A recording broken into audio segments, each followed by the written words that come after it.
Oh, we're just straight into it, TA, straight into it. We're bitching about smoking. Let's go. What's happening, Dell? Well, it continually gets worse. These stories in the media now, they're like you've seen all the stuff that happened with the budget, and they put 150 million for federal agents to go around and they've busted everyone on the coast here, so it's very hard to get them. But now they're talking about like an outright nicotine ban, Yeah. and Yeah. they never call it tobacco; they call it nicotine. Mm-hmm. So outright, and this was a set goal about 6 years ago, Hmm. and they named 2030 to be, and it was Australia, Canada, New Zealand, UK, and it might have been America. So all the same countries that push the jab the hardest, all the same countries that push feminism, all the ones that are got a 57 genders. yeah, all those ones, yeah, but they're all the British, Your most colony type countries, British yeah. colony type countries. And I'm like, okay, was that the British Empire? Or is it because of the bloodline of like the Anglo Celt, whatever you want to call it, that specific bloodline? Because they're not doing it in the Balkans or Eastern Europe, or do you know what I mean? They're not cracking down. So it's not a white thing. Well, they're doing it in It's, Japan. Yep. well, Japan's the other one too, because they kind of follow the Western They agenda. do. They've Yeah. got, I think they got a lower birth rate than Australia. We're 1.4 now, which under 1.43 is extinction level. And I think Japan, don't quote me on it, but like Japan's like under one, like well Yeah. under one. Yeah. Yeah. So I don't know. I mean, But yeah, I think they're really going to push for a full nicotine ban. Going to be like smoking weed used to be back in the 80s. We'll have to hide Yeah, around I know. corners. But we've It's got a nicotine like receptor system, in our bodies, right? And a cannabinoid receptor too. So yes. Yeah, but interesting that they're both it's got to illegal. be, it's got, I don't know whether it's to do with tech and stuff. What? Jeez, mate. Hang on. Interesting enough. He's walked off. Oh, quick. Well, hello, Tartaria, Hello. Australia. We have missed the I'm sorry, I last had two another phone call. shows. What were we saying? We were Wait, just introducing ourselves while you so rudely just got up and Oh, walked yeah, away. start. I don't know. What were we saying? Yeah, nicotine receptors, cannabinoid receptors. Of yeah. course, the whole, jabby thing, like nicotine played a big part in that as well, right? So, But it's all related, and it's all related to those specific countries and specific bloodlines. And they're the ones that are pushing where the data centers are all going in. So, like, oh, what, there's data what is centers it? Do going. you know what I mean? Well, most of them, the ones we're hearing about. Yeah, Well, that's I yeah. mean, think about it. Like tobacco and marijuana are the two substances they will not ever use with programming. So if you go through MK Ultra or any of those programs, or even talk to anyone who understands predictive programming, those two substances are not ever used because they break through programming. They break programming down. So, and when they did the war on tobacco, or, all those years ago, because tobacco was really common, right? Like you'd see it in all the TV shows and all the movies, but it Mm, wasn't rolling tobacco. It was the chemical tobacco. It was the Marlboros and the Marlboro Man. And like, they were pushing that type of tobacco, that chemically enriched, fucked up inversion of tobacco. Dale, I hope you've changed over, my friend. yeah, you better be smoking You Manitou, dude. Jeez. stop it. Um, But Kelly, you make a good point because you're saying if it's a deprogramming thing, yeah. okay, again, why these countries or these specific bloodlines, right? Yep. And Tom Barnett said on he was talking about racism, did a whole video on racism the other day, and he was saying like not no race is like better than any other race, but to say that races don't have certain things more than others, Rates. right? Mm. Traits. And he said the white men, or particularly those bloodlines, are very hard to control. They've been the most manipulated, but he said they're very Yeah, hard to yeah, yeah, control. So yeah, maybe yeah. maybe that's it. I truly believe because we this is in the show. You'll see this on Saturday. Like it's Yeah, yeah. literally, there's certain substances that are the most toxic, and then there's that are the most that program your brain the most, and then there's two, only two, which is nicotine and tobacco that blocks programming, right? Always blocks the programming. So yeah, you do know what the number one substance is. We're going to ruin it for the show, but But do you know Blocks what the programming. number one toxic, like the number one Oh, toxic. they use Well, for programming to make you susceptible to programming. Oh Well, no, well, and is also the correct. other one that they put in your face the most in shows and Yeah, so are we talking a substance? yeah. yes, you've So probably like got it in front of you right in now, foods Mister. and stuff. Really?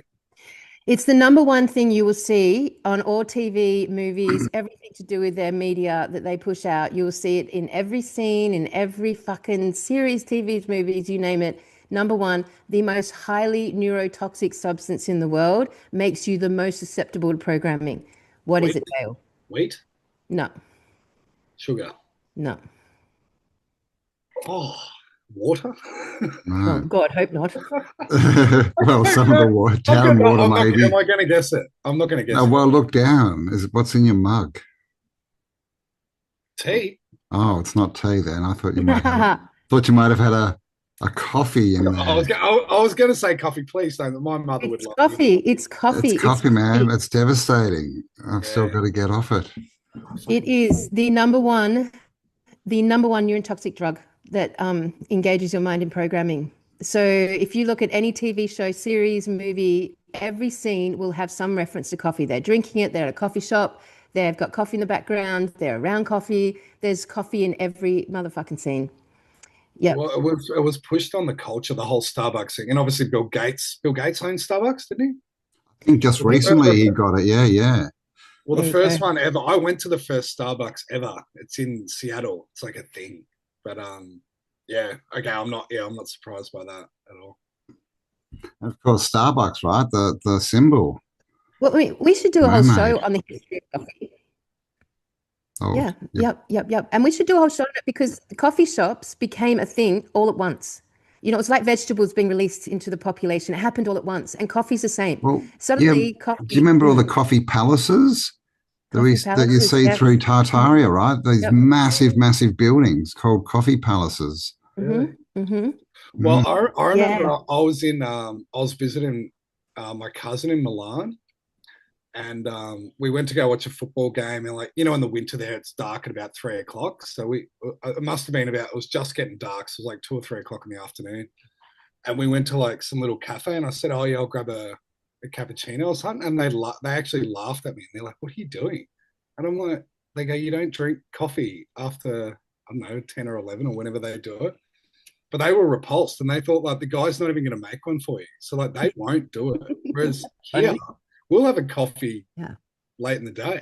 Oh Mm-hmm. yeah, Mm-hmm. I've had coffee at night, man. It doesn't really keep me up. And you got to think too, Caleb, like how controlled Australia is. What is Australia like known for? It's got the biggest coffee culture in the Oh, world. In the world. massive, massive. Probably it's ridiculous. And look at Cafes Melbourne. everywhere, right? We Yeah, could trace the targeted programming via coffee. We could trace where coffee was placed, where it became integrated into society, where it's become the largest consumer model in the world. We'll show you the most programmed countries. really. You know, coffee you can follow, and now you can even follow Oh, it overlaid by the same countries removing tobacco and trying so hard to, make marijuana like the most illegal drug in the whole damn world.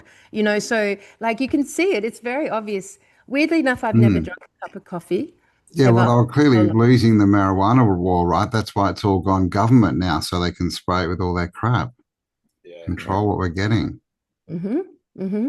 So yeah, so there you go. Coffee, coffee, coffee. Hey, Well, everyone out there. in movies, like at the start, especially like a lot of times when the hero meets the mentor or the wise old man, he's like Mhm. smoking. A lot of the time, he's smoking. Like in Never Ending Story, he goes in the bookstore and the guy's got a pipe, or like when Frodo first meets Gandalf, he's blowing this. Like, do you know what I mean? It's Yeah, always associated with like wisdom. wisdom and yeah, the teacher. Man, I will never, no matter what diet or health thing I'm on at any given time, I will never give up smoking. I will never do it because I've never drunk a cup of coffee and I don't know why that's happened. And I've always microdosed on weed and tobacco, so like that's a combination for an unprogrammed scenario. So yeah. Ali, I love a coffee and a smoke, so are they completely counterbalancing each other out? Yes, I'm going with that argument, No. Dale, definitely. You keep the tea going. The tea is the answer, Dale. Tea is I the do answer. like tea. Yeah. Yeah. Yeah. So anyway, so hi everyone. Cam and I missed the last two shows. I was at Prana Fest last weekend and I can't remember what happened the weekend before, but something came up. So welcome Mm, back, everyone. And yes, we're back. we've got Mr. Holmes in the house. So Yes. what's And of course, you'll be joining us on the 27th in Katoomba in the Blue Mountains. Get Oh, your this is ticket shaping up now. to be a fun gig. I tell you what, we've got the musicians in, Dale. We've never done this before. It's Yeah. like it's a creative Tell me how the music's going to go. Look, because you got the recording studio. How are you going to do that? What well, do you? we lost Well, it.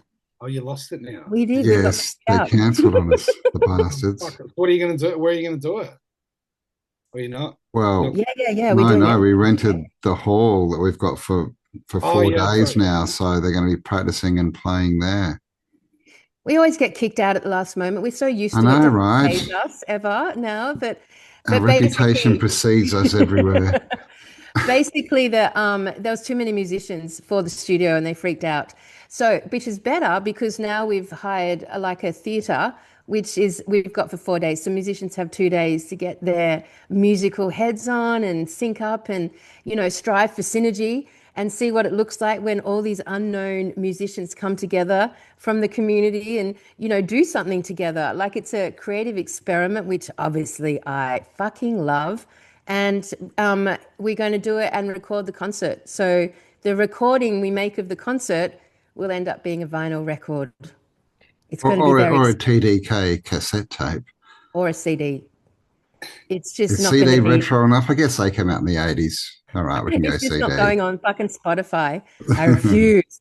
I Yeah. need one of them to write an intro music song for my and Madeline's podcast Oh, because Okay. we've been getting episodes deleted for copyright because I just have like a oh 20 yeah.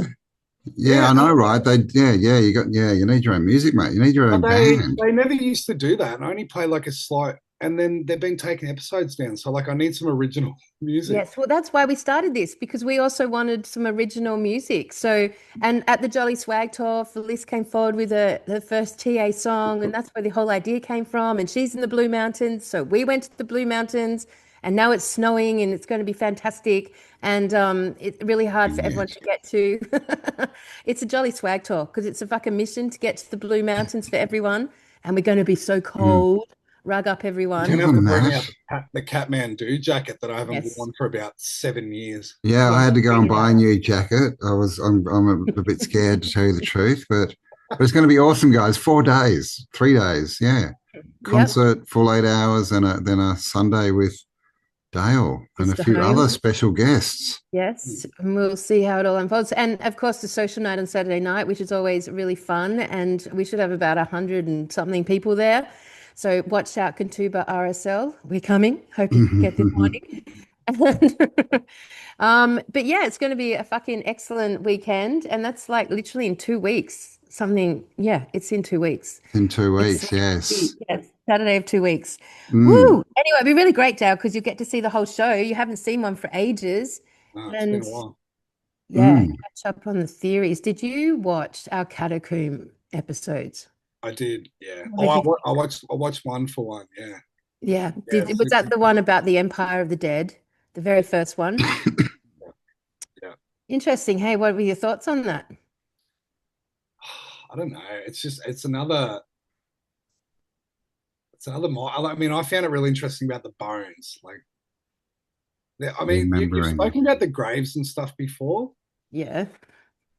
but yeah, it goes back to like when me and Nikki were looking at like this golden blood and stuff, and it's all about storing information. That's what I think. And obviously, if you're storing bones, and then go into like my theory that the human being is like a full fractal of the whole universe, then why wouldn't you store the bones? Because you're holding.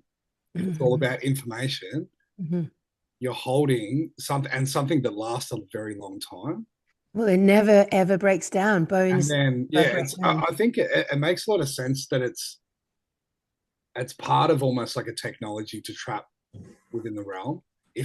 If that's its purpose or not, I don't know. But yeah, like I didn't know bones took that long to break. I guess they find all, but then you were talking about where's all these Bones.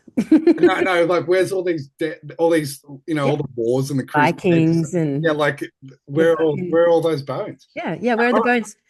It reminded me, you would have been to Cambodia, wouldn't you, Kelly? No, I have not Oh, been you to haven't? Cambodia. Really? Everywhere you've been, you've never been to I know, Cambodia? I've never been. I haven't done much of the Asian countries actually. Yeah, but they're That was there. my go-to. Anyway, Cambodia, it's a cool place, but it's Yeah, that's like the killing field, isn't it? yeah, yeah. So I went there. I went there once, and that's kind of famous because they've got a big thing. Well, they have like grave pits everywhere, and it's just all human bones, right, where they would kill them. And these were specifically the ones because it's right near the prison. Excuse me. Anyway, first of all, in the prison, they got all these photos of all the people they kept in there, and all I can say is they must have been tortured so bad. I went around. I Mm. was really into the reptile thing back then, Mm. and I was reading. I read a book on the. I can't remember what it was called, but it was on this young girl that lived through the Cambodian genocide. It was just an unbelievable book. I read it when I was, when you read about a historical event and you're at the place, kind of has more meaning. Yeah. Mhm. I had all the pictures of the people, and I remember, and I think because I was so much into the reptilian stuff then, that the amount that had slit pupils, like it was probably 9 out of 10. And when someone just you can see the soul's just been taken out of their body. But then we went around and there was, they told all the stories of where they used to kill the babies and all this stuff, but they'd made like a sculpture to these skulls. They'd stuffed them all in. But it's like a weird thing. Like you can have the story of it, but they've still kept it as a display. Yep. Yep. It But actually, I it's can't like, remember how many were you saying like are in France in the catacombs and stuff. It's like it's ridiculous. Like they measure it in kilometers or something, don't they? Kilometers, yeah, it's the hundreds, right? 7 kilometers are open, but hundreds of kilometers of But that's just like bones. millions of people, right? and several layers. Yeah, and they used to drink out of skulls and that because it's supposed to contain the wisdom of the person, and that's Yeah. why people collect skulls and Day of the Dead and Skull and Bones and all this kind of stuff. It's all Well, very it made me think of the crystal skulls too. yes, Did you ever see that interview with that lady that found she got a hand on one of the I can't remember how there is. There's like six of them or yeah, something like that, 5 or 6, I she's think. got one of them and she gave it a name and she said that this it gave the name to her. Um, but then like the whole like Rome, like the Capitol Hill in Rome was like all a dedication. It was a dedication to like Saturn, but it was a skull as well too. Because like that's why they called it the Capitol because the cap just means head, but it's the boned, like the skull. That's why they called it that. Yep. Yep. The same Well, as like, Capitol Hill in America. That's why they got mm, a Capitol Hill everywhere. hmm But like the sorry, and at the Bendigo Capitol Theatre, next to it is the Bendigo Art Gallery, which is a very sus place, and it's got a huge skull mm, out the front of the Bendigo Art Gallery. Yeah, mm. right. So they all these Oh, hills are they all like giant skulls or something that they're building on? yeah, I don't. It could be an indicator, maybe. Mm. They've used art so overtly in this culture. Art's just been hijacked to continue the agenda. It's just so fucking perverse.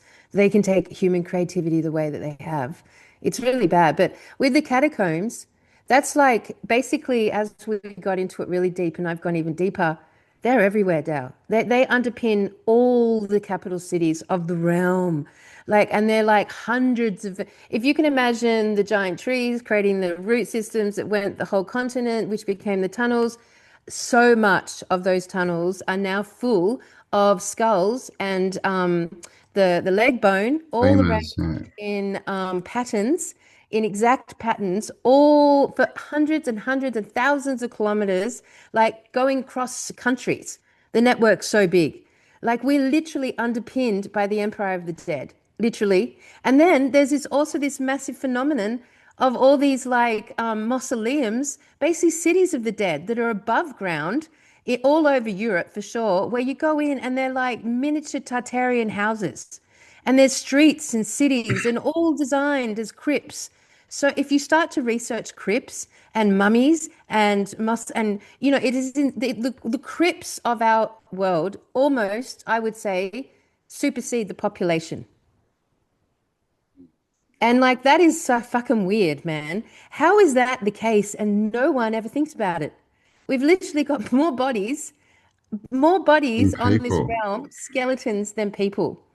And they underpin all of our cities and they underpin not only cities, but above ground as well. And like any opportunity to contain and present bodies, dead bodies, they've taken it. And it just furthers our whole theory that, we are being governed by that came from the deeps, from the underworld. We are being governed by the dead. The invasion is the dead. And like, so the catacombs and the bones. And then we went into it in the second show, Dale, and like far out, man. Well, you There talk is about not, crematoriums and stuff too. I found that interesting. Like, would you say most people get cremated now or buried? Yeah, yes. no, it's 70% around about cremation. Is it really? Yeah. Yeah. I think that would probably be a financial reason, though, wouldn't it? Because it costs you so much for a tombstone and a grave pit these days. They built it in. They built it into the And process. there's They no built new graveyards, right? It's because I asked the question and researched this for days. What industry in the world would collapse if human bodies were taken out of the equation? As in the use of human bones, skin, organ, anything to do with the human body, 100% of the world's industries would collapse. Yeah. It is so integrated into this empire that we live in. It's in everything. Anything white, Dale, is a derivative of bone. Yeah, So in that's what I building, heard. Bone ash. because it's what bone does is the piezo crystals in it actually take all color. They they consume color. It's why you get white. It's where white comes from. So it's not a color, it's the consumption of all color. So that's why our teeth are white, our bones are white. They've got this like property that actually removes color. So anything in that's white, white paint, white in the building industry, hello, all the things that are white in the building industry have bone ash in it, bone ash. And then everything in the cosmetic industry would A lot fail. of things that are white. Yep. Everything in the cosmetic industry would fail. Everything in the medical industry would fail. The building industry would fail. The farm, I mean, just every industry, paint. So, Well, do you know, it appears like there's a fucking supply chain for everything that is not coming from where we're saying, yeah, including animals. Obviously, people have covered this a million times. How McDonald's, they don't own a fucking farm. They can't produce enough cows just for McDonald's, not to Hmm. mention everything else. So, like, and I'm not even Yeah. saying it's not even What do you cows. Like, think? I Is it don't all know, underground? Is there like massive, but it's got to be a mass supply of stuff mm, coming from everywhere. yeah. Yeah, well, I mean, there's a lot of, we hear about the tunnels under there, but I think they've got train systems down there, like pneumatics and stuff. Like, Yeah. did you see that one they found in New York? Like this whole train system and everything. They're like, oh, we forgot about that. Here's the story about it, The opposite, yeah. You know. Well, do you know, what was I going to say? Fuck, I had it. This has been happening to me a lot lately, Kelly. it's the coffee and the I terrible was, cigarettes yeah, you this is what I consume, was going to Dale. say. I was thinking about this the other day because this was a headline. I'm like, oh, this might interest you. So China got like caught out by the US, and they had submarines out in the South Pacific, and apparently they were going out there to sabotage the The cables. underground, the cables, right? This is Mm. this is how they were talking about, because they were saying that Yep. there could be state terrorism by China in basically wiping the grid out, and they weren't talking about like taking out power plants and oil plants and shit. They were talking about their Communication cables. taking out these fucking cables. hmm And you know why? Because like it's leading to complete ocean surveillance. I was just saying we did a podcast this morning, and most people in Australia don't know this, what's going on with our oceans. But Australia actually owns the largest, as if you can say owned, but Yeah. literally it's decided that it is in charge of the largest percentage of ocean in the world. There's just been a new global treaty signed, which Australia's championed and is the administrator for, which basically brings, it's a United Nations thing, which basically for the first time ever puts law over the ocean. And at the same time, systematically, they have been removing all the shark. So every country in the world has shark nets, right? We have these old school shark nets, right? They have systematically removed the shark nets here in Australia, definitely, but almost every country. And they've replaced it with underwater drones, underwater drone surveillance. Yeah. So hang on, just let me get rid of this. Actually, I think that was mentioned in the Chinese story. That's how they said they were going to take out the cables with underwater Yep. drones. Yes. So Oh, they're yeah. investing. They're literally investing artificial intelligence and drones to start seriously surveilling the ocean line, so our beach line where humans would be and swim, and where fishermen would be past that, to surveil them so that every single human that gets in the water worldwide is tagged. So then you've got to ask yourself, and this has already been happening in Bondi and Coogee and Sydney, right? This has been going on for 2 years. They've had drone surveillance instead of nets for the last 2 years, which means everyone at the beach is being surveilled and everyone in the water is being surveilled. So you've got to ask the question, like, what are they getting ready for here? Are they anticipating something coming up from the oceans, or are they anticipating something going in? Like, what are they actually attempting to do? So for the first time ever, legally, the oceans have government associated with them. And the only three countries that haven't joined this treaty are America, Russia, and India. And of course, they're pushing all the mining and all that shit. But like, if you go through like where we're at with our ocean series, like they're literally setting up and they're putting in billions of dollars, by the way. Billions of dollars are going into aquatic surveillance of our beaches via drone and underwater drones. Like they are getting serious about the oceans as if they're What's the official reason why they're doing that? What have they said? For our safety, mate, of I'll course. read it. I'll bring it up. Always Campbell. Always for our safety. For our safety. Well, yeah, that's always the way. That's always what they say, isn't it? That it's for our Campbell, safety. you should be a head propagandist. A head propagandist. Come on, people, get in there. It's for your safety. All right, let me find it. Yeah, but I mean, essentially, it's setting up an aquatic control grid, right? And like, well, I find this an aquatic control grid is preparing for something. Like it's been unsurveilled for so long and it's been out of the radar of human attention for so long, and all the UFOs coming in and out of it for so long. Yeah. And, this whole kind of consciousness I mean, from my perspective, we are being governed by the underworld. That the beings that we would call the agenda, are not human. Then they're we would call them vampires. That they seem to be immortal. They seem to be cold blood. Well, they're definitely cold blooded. They seem to lack empathy and compassion. That's where we get all the notions of the aliens. And yeah, I would say that their origin is in the non-living, the Well, dead. it's interesting with all this disclosure talk going on, and obviously they're talking about, space aliens, but what if like they're just sort of subverting the story, right? And they're worried about something coming but out of the ocean because, they're not putting any defensive stuff up in space, right? It's just like the aliens are here. They're from the future. Oh my God. Are you going to watch the Spielberg movie? I think I'm going to have to at some point. What's I it didn't even on? know Is it about on this movie. What is this movie? It's called Disclosure Day? It's called, right? And that's another one, right? Like, what a coincidence. As Disclosure's coming out, there just happens to be a movie already. Yeah. Well, I mean, yeah. Perfect for Spielberg too, isn't it? So, Yeah, it's supposed to be about alien disclosure, um, basically, isn't it? UFOs. Yeah. yeah. All right. So globally, this new treaty puts two-thirds of the planet's oceans, well, basically all the oceans, two-thirds of the planet, wrong word there. There you go, realm, under new governance framework. So under a new framework. So it's never been governed before. It's really weird because, you remember a couple of months ago, I think we even talked about this, the metal balls that they're mining from the bottom of the ocean. Do you remember that? Yes, that's a weird one.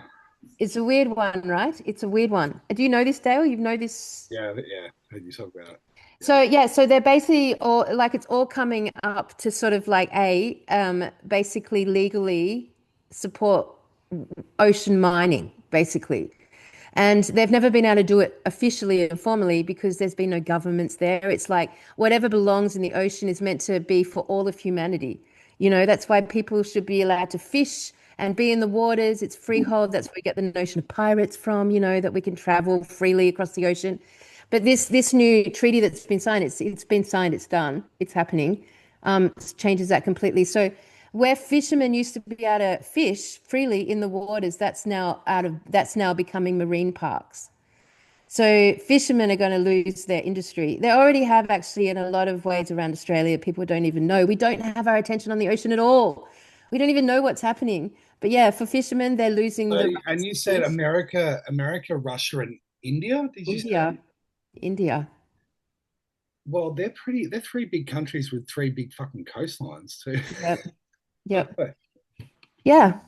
So anyway, I haven't found it. It's in my notes. But yeah, that's just a side note. So yeah, the oceans are definitely being set up now, definitely, which is perfectly in alignment with everything that we've been saying, really, because, the whole world's governed by, maritime law, like we're governed by the law of the oceans, and yet the oceans haven't had a law themselves, but now they do. And now the nations have taken claim to the Well, ocean. yeah, that's the whole thing of like maritime law, that like the commerce and merchants and stuff. It comes from the water. It's never come from land, has it? So what are they doing? Do you think Mm. that I mean, mining is a dumb thing. I don't believe that Well, for a it's a good second. cover story, though, isn't it, for stuff Mhm. going on and loud, you know, vibrations or whatever. Yep. But I think it's all prepping, because like just looking at the patterns of what's been released through establishment media in the last, or pretty much since COVID, was when they really started amping up the UFO agenda. And I always reckon when there's a twist in the agenda, they change the name. And it was 2020 when they started calling them UAPs. They were oh yeah. UFOs forever. Yeah. Yep. Like, Yep. why did you change the name? There was no need, right? But they did. And that was when you started hearing the UFOs coming from the water. Yep. And there Yep. was one today. It was either a bishop or a cardinal at the Vatican. Did you see this one? No, no, I haven't. So he started talking about UFOs too, and he said yes, they're. He was saying like this is what they keep saying. They're demons. The They're demons. aliens. They want it. It's part of this war. Um, I think it's a lot of that, and I think who's holding the cards is the Catholic Church. So that's why I thought it was interesting that it came The from fish him. god's coming back, man. Yeah.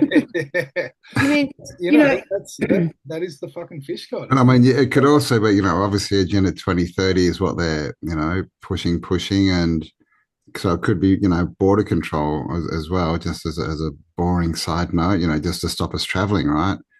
Yeah. Which could be connected to the data centers, that they're obviously trying to set up a control grid and a surveillance grid.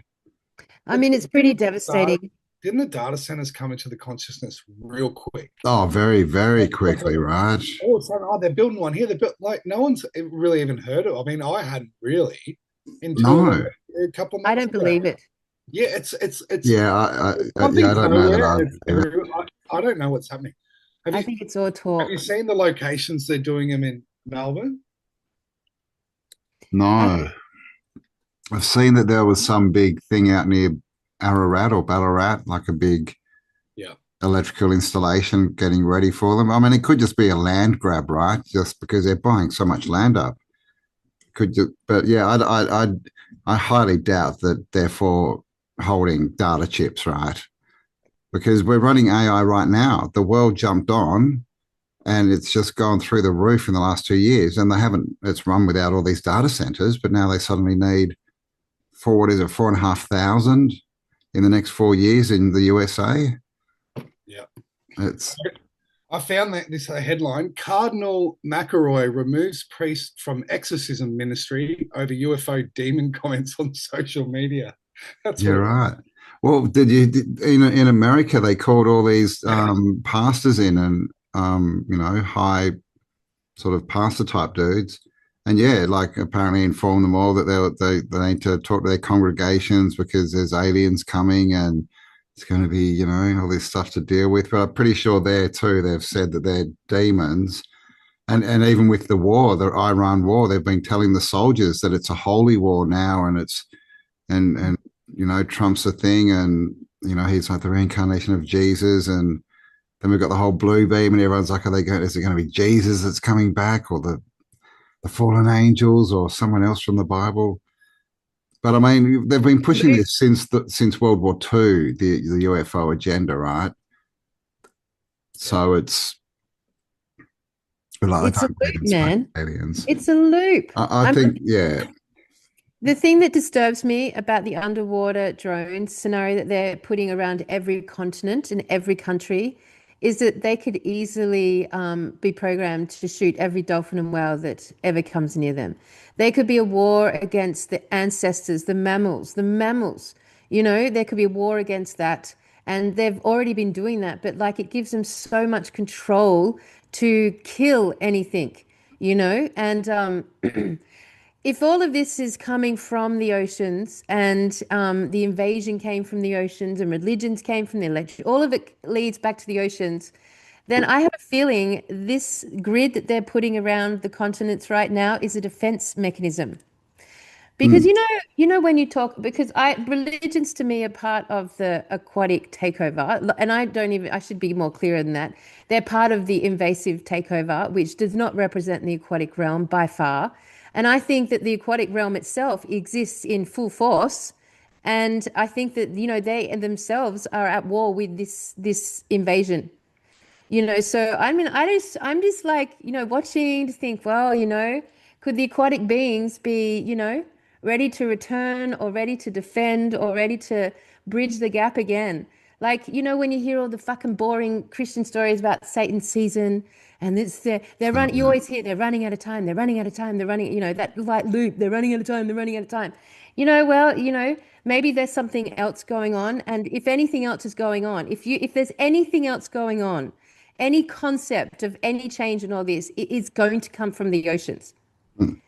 It's Yeah, well, I coming from mean, the oceans. it's massive, right? It's, you know, two-thirds of the realm, and it's so deep. Like, and there's so much footage of USOs, you know, coming out of the water and going around underwater, and stories of domes down there as well under the water.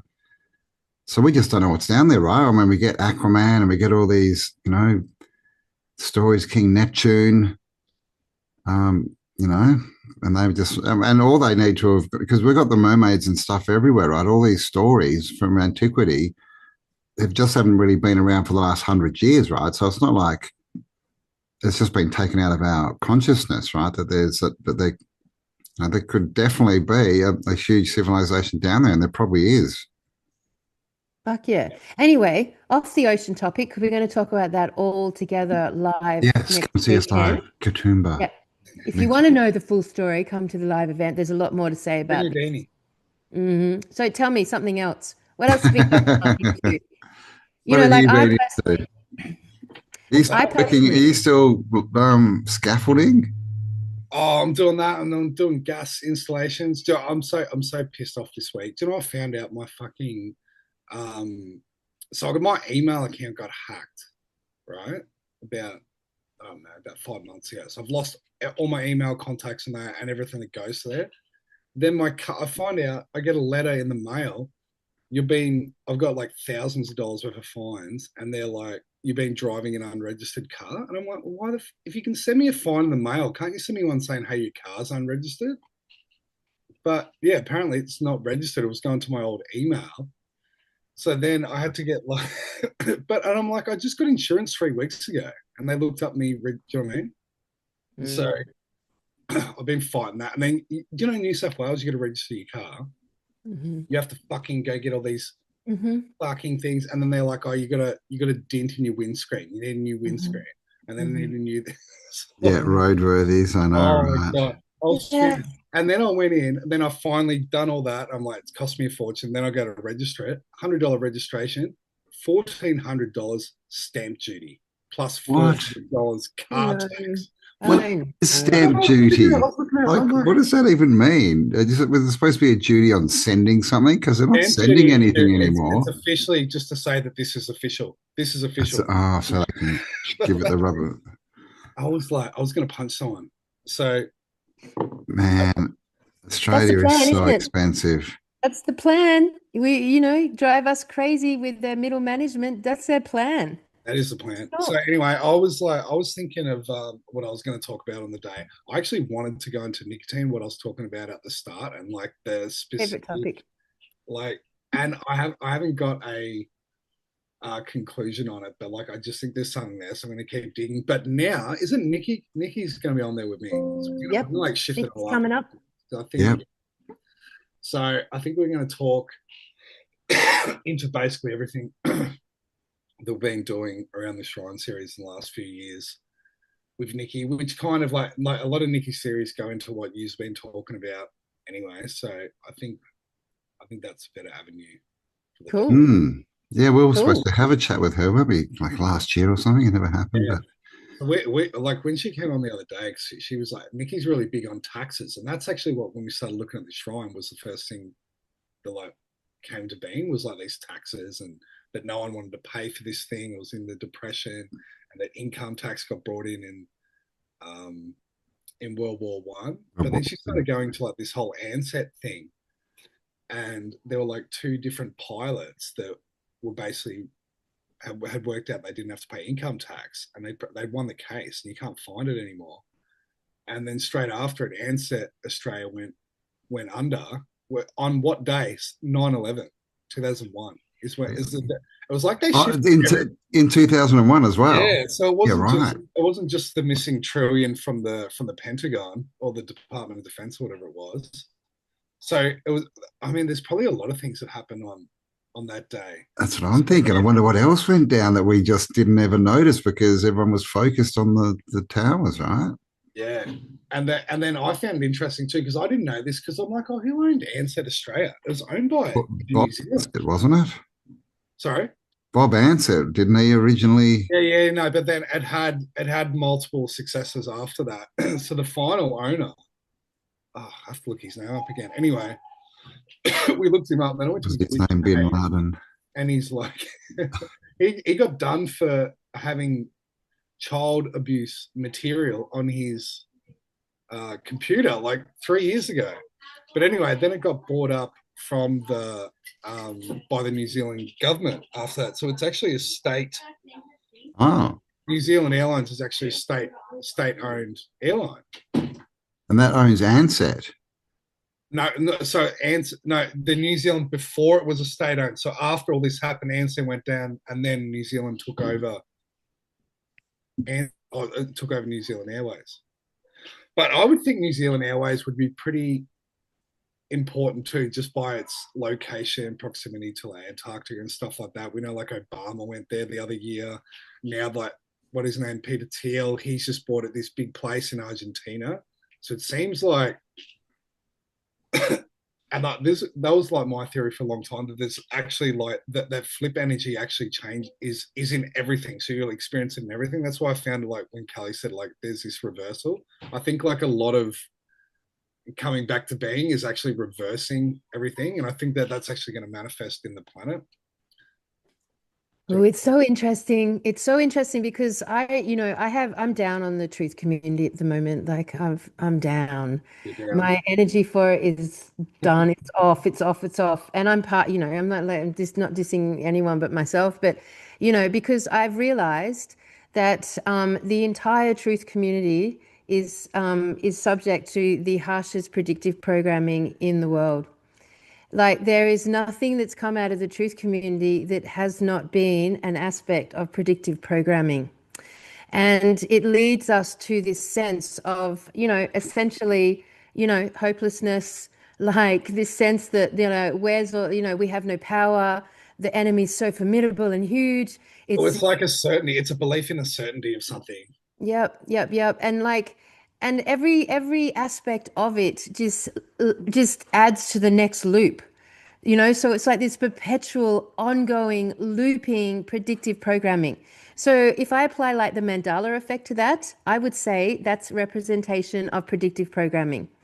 Because do you what when I say our thoughts and consciousness create reality, what do you two take from that? What do you think that means? What do you think it means?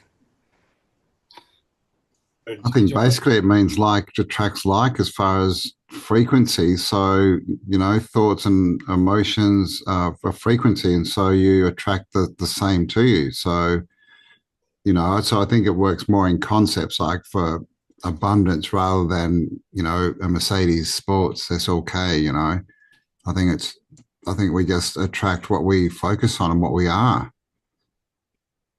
All right. What about you, Dale? Well, What do you think is responsible for creating reality? We are. we're a part of it. But what, like, talk more into that. Both of you, just talk more into that. So, well, I believe in like there's a fixed, and then there's like the eternal, but it comes from the individual. So everyone's got that, or some people have got it to like differing degrees. So the collective is what is fixed. Do you know what I mean? And that's like they're the programs that are going to play out. And they're the things that you'll see that are scripted and blue. Like with like what Jason points out with his chronology and stuff like that, that actually, like, I think it shows that there's something that is collective that is fixed, but then there's something else that is missing. Like that's what people call, the divine spark or whatever it is. And that's what I don't believe in an inevitability of anything. Even if you look at past like time cycles and stuff, you like see this happen before, see it's happened before, it's repeating, and it's like this self-perpetuating loop. But it's like that moment of intuition. But I think manifestation is completely based on belief, and it's not even just like thoughts and actions coming into being. Whether you have that full 100% belief, and you see it so much in sports people that were told. Like there was one from Jason Gillespie. He was this Australian cricketer, and he was just shit when he was like an average player. And he said at one of his first training sessions, he's like, I'm gonna play cricket for Australia. And he said they laughed at him, and that inspired him more. But it was true Yeah. belief. Nothing can ever take that away from you if you have like this. So I don't believe in an inevitability. Mm-hmm. Do you know what I mean? And Definitely. I think that's actually the samsara loop, is like that you're caught in this inevitability. And what you see in the programming, like even seeing all this stuff now with like these knife attacks and stuff like that, and you go, okay, this is attached to the seal, and then this one's going to follow next, and it actually drives inaction because you're seeing a blueprint. And you're like, okay, but where do I express myself individually with this? So I think you're in it, you're always in it and away from it at all times. And I don't think it's a rejection of one. It's almost like that's why the hero's journey is the master of two worlds. So you have to acknowledge both to operate. Do you know what I mean? But I actually think I think key to the cycle of this realm is when they introduce the Messiah. I think that tells me that's like the end of the cycle. I think it's been done over and over again, and how you interact or believe or even like submit or give your power over to this individual, if that actually manifests in that way, whatever it might be, because all the religions, they're all attached to a Messiah pretty much, even the Eastern All ones. of them. Mm. So why is that so crucial? And I think it's what I was saying before, that there's the collective and then the individual process of what you're going through, and the collective program is the Messiah. So it's that last pull of energy from the individual to give it over to something that is part of the collective. Do you know what I'm saying? Mm. And I think that's the biggest program, and maybe it does need to happen. So, and you could just see just at the current state of consciousness of most people and where they are with religious dogma of all different types of religion, you can just see how it would trap 99.9% of people. It's like the last glitch in the program, do you know what I mean? Before it resets itself. I've just been thinking about that the last couple of days. So yeah, I'm not sure if I even answered the Yeah, well, it's interesting question. this idea of a fixed reality, like it being fixed. Because reality, does it exist outside of our consciousness? Does it exist in the way that it can be fixed like that? One of the very first things I ever did when I was training my intuition, I did this course, And on day one, this is what we had to do, right? We were given a raw potato, like a hard, raw potato with the skin on, raw potato, and a plastic McDonald's straw. And our job was to basically get the straw through the potato. And so we all had to do this exercise, right? When you put a McDonald's straw to a Possible? raw potato, it crushes the straw, right? Yeah. Yeah.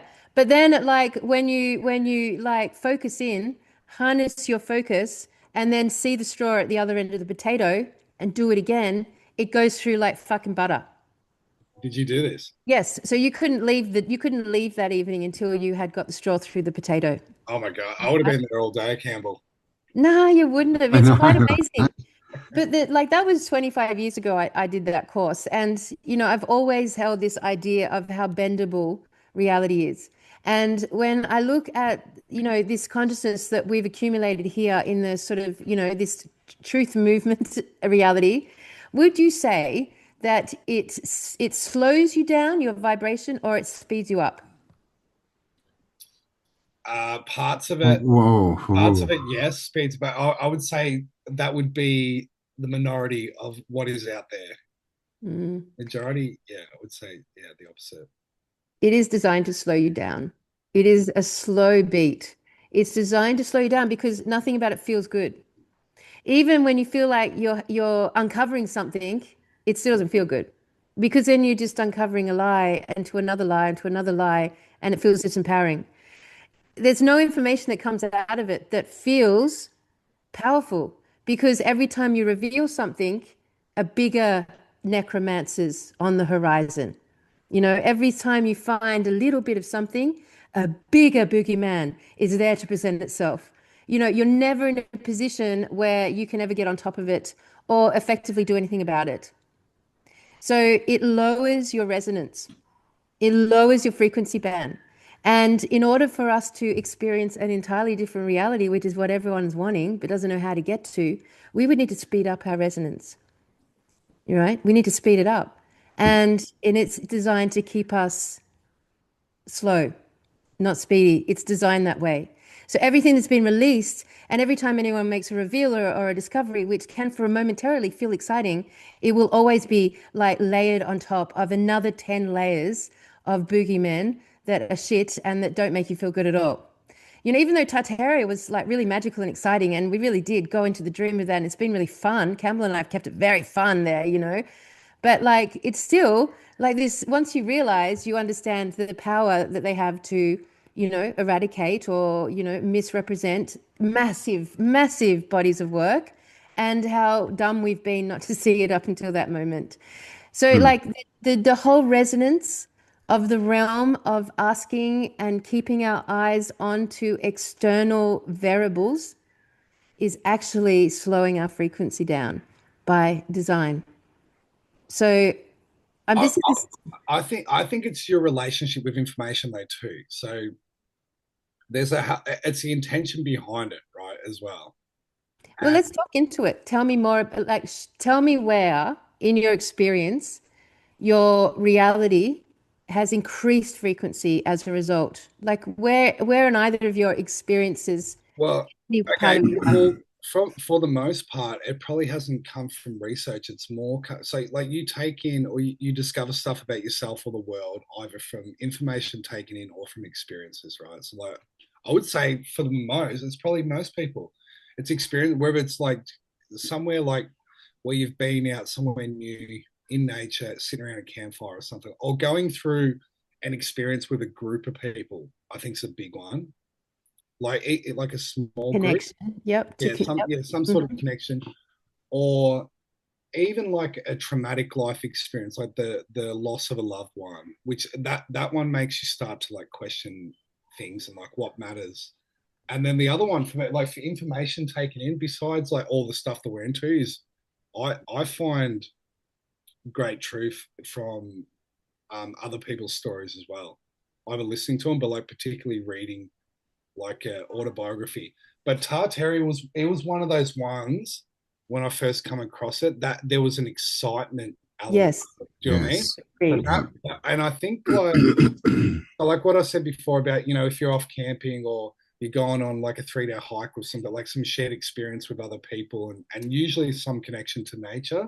It's more of a, it's more like a subtle and longer lasting. You know, when you develop a connection with someone, even over a couple of days, that but it's real long.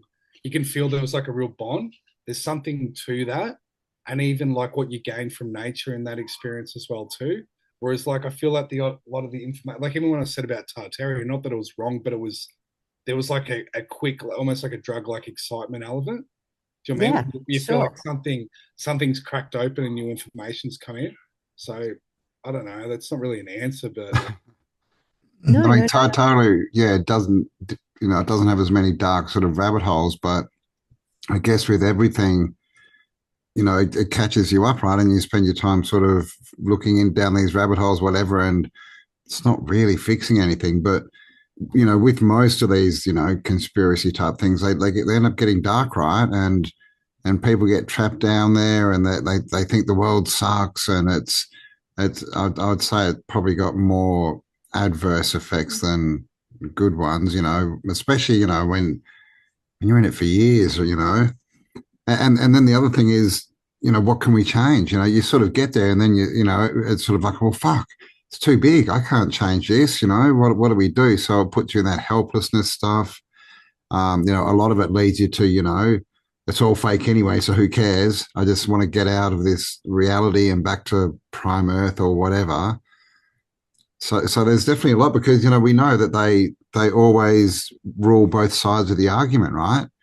So they would have known that there would have been, us rising up asking questions, and so they just give us rabbit holes to go down, right? I think they can lead you to, like if you get like an unbalanced level into something, Mm. you either end up in escapism Yeah. or you go completely material. Do you know what I mean? You're like, I've fucking done all that. So, Yeah, well, it depends what but this is where conclusion. do you know what I think it is, Kelly? Because you always talk about the edge. That's what I think. I think a lot of people get to an edge and they're like, I'm fucking done, or they stay looping on that edge. Like they're whether it's like entertaining that excitement of the first scene, or hoping that there's going to be something else there.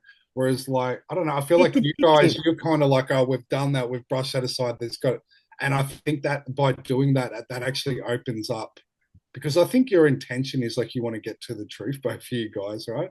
And by even saying that's an edge, we're done there, it's opened up a whole, like, who knows what's going to be next. So, but I don't know. I think you two are rare units in Mm. that sense because you know when you see like a researcher and like I mean, say like someone like Alex Jones, not that he, or like even Jordan Maxwell is like a good example. Whereas like on his deathbed, 50 years, he's still talking about the same thing, and you can see the energy burden that it had on him. Whereas, Yeah, but I mean, poor old Jordan also died alone, old and broke, didn't he? yeah, and bitter. And bitter. Yeah, he was getting quite bitter towards the end because he was in it for his whole life, right? And Yeah, going down but I dark think sort of the stuff. bitterness came from he was stuck in that loop of like he never progressed past what he believed to be. Do you know what I mean? There was Well, it's never, victim tyrant, isn't it? In the end, like there's a baddie out there, and you just can't defeat it. yeah, and And that really was in his mind. Sorry, Kelly, that really was in his mindset too, Kelly Campbell. He used to say that all the time too. He's like, if you knew what I knew, but like with a Yeah. real negative slant, and do you know what I mean? So Mm. Prison Planet, man. I yeah, mean, it's done a really fantastic job of of hijacking the minds of the most intelligent people in the realm.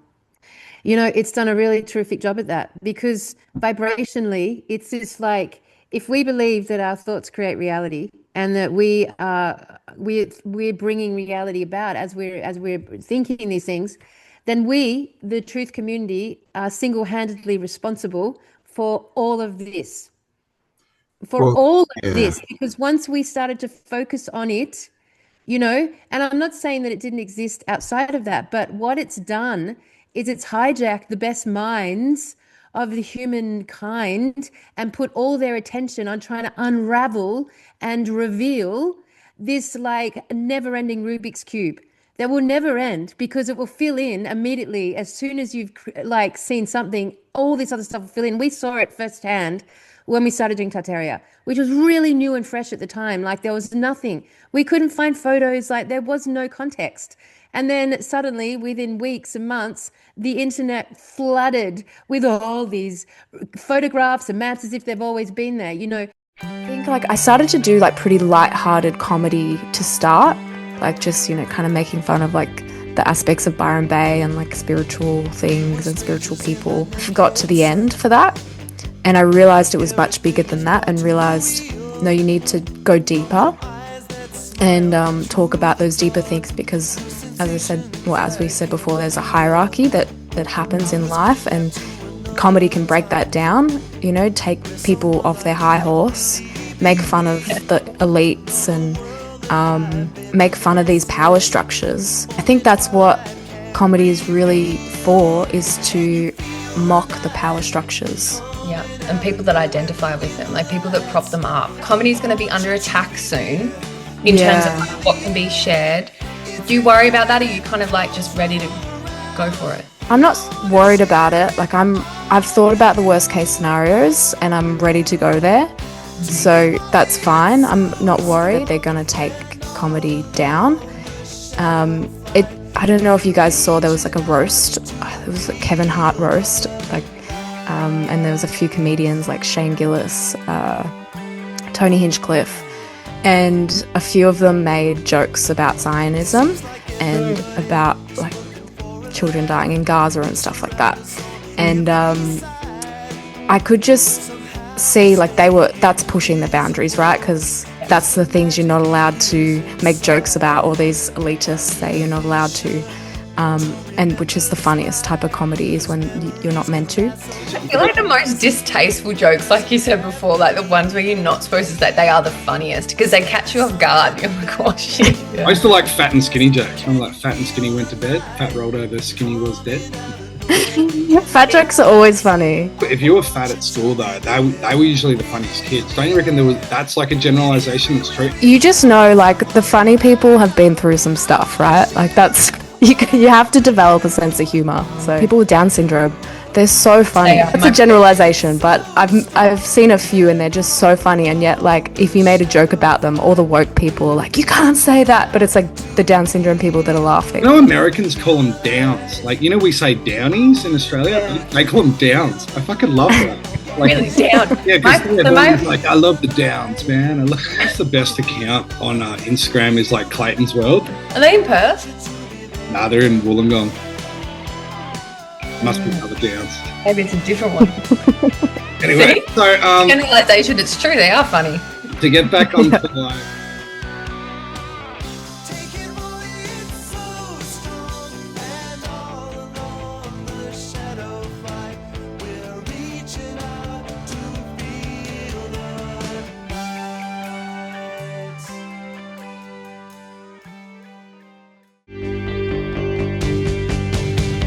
strangers in the naked sunlight, where everything is far too real.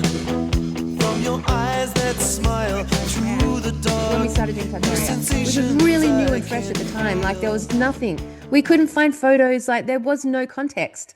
And then suddenly, within weeks and months, the internet flooded with all these photographs and maps as if they've always been there. You know, as soon as something's revealed, it is filled in to like more and more and more and more. It is like an endless wall of mirrors. And is that because we're creating it with what we're thinking?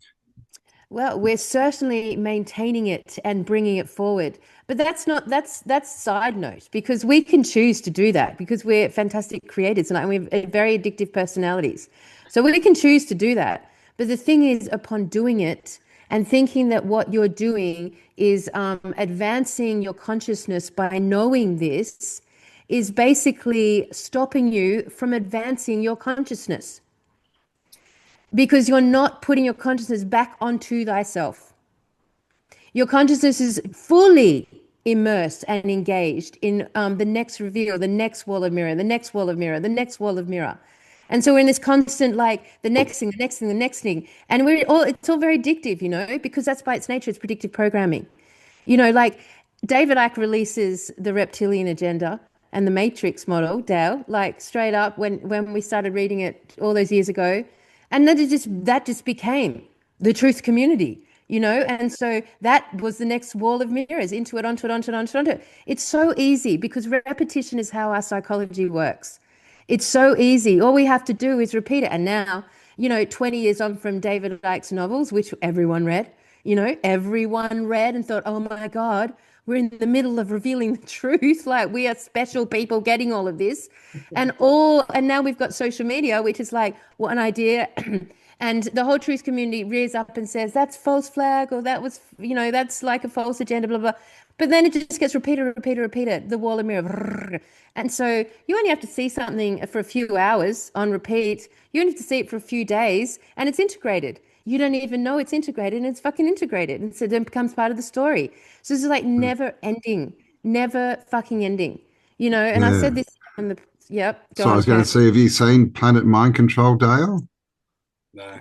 It's this movie. It's at actually planetmindcontrol.com. It's free. But they show this thing. They had some celebrity, I forgot who it was, but they showed this video. This guy made this little video, and at the end basically was programming this celebrity to choose the number 4 and to like say certain things. And they showed you how he did it. And I think he had like 4 or 5 pictures of a sun in the background. And that was enough. Yeah. To like get this celebrity. And then he was using words with 4 in it, like beforehand, and and he only about 5, and he literally got him to do what he wanted in 10 minutes, man. It was crazy. Isn't that, and that's not even technology or anything. It's not. It's just sleight of hand stuff, right? Yeah. And so the world's divided, right? You've got the people who like just don't go there because, they're wanting to focus on being their own successful human beings, not entering this conversation. And then you've all the people that go there and enter the conversation. And at the end of the day, everyone's left feeling hollow. Everyone's left feeling empty. It doesn't matter which path you take, because now we live in this predictive programming wall of mirrors, right? And so we're all missing the fucking point of how to get out of it. Really. And so don't you reckon even this is like intentional and part of the exploration too? Because because now even the fact that you're talking about it means it's so blatantly obvious to see, right? So it's served its purpose even in that sense to say that, okay, this is not the answer. And obviously there is a point of exploration that's important to find out information. But I guess for people like us, we've done this a long time ago.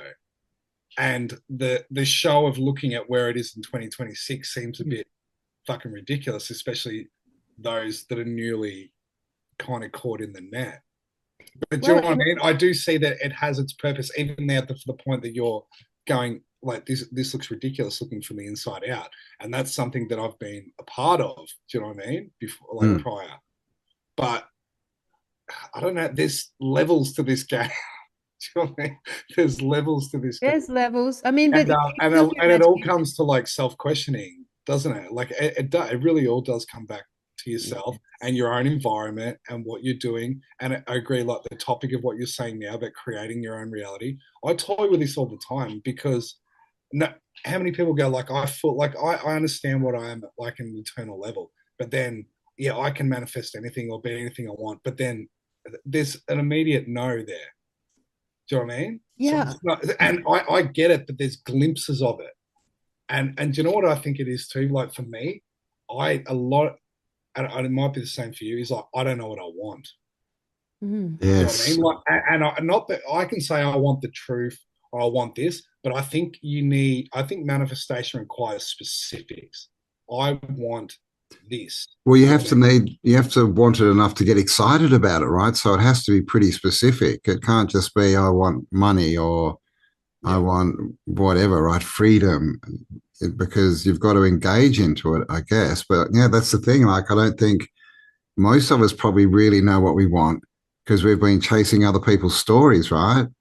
And that there's nothing at the end of that rainbow really, apart from hopefully a bit of, self-learning.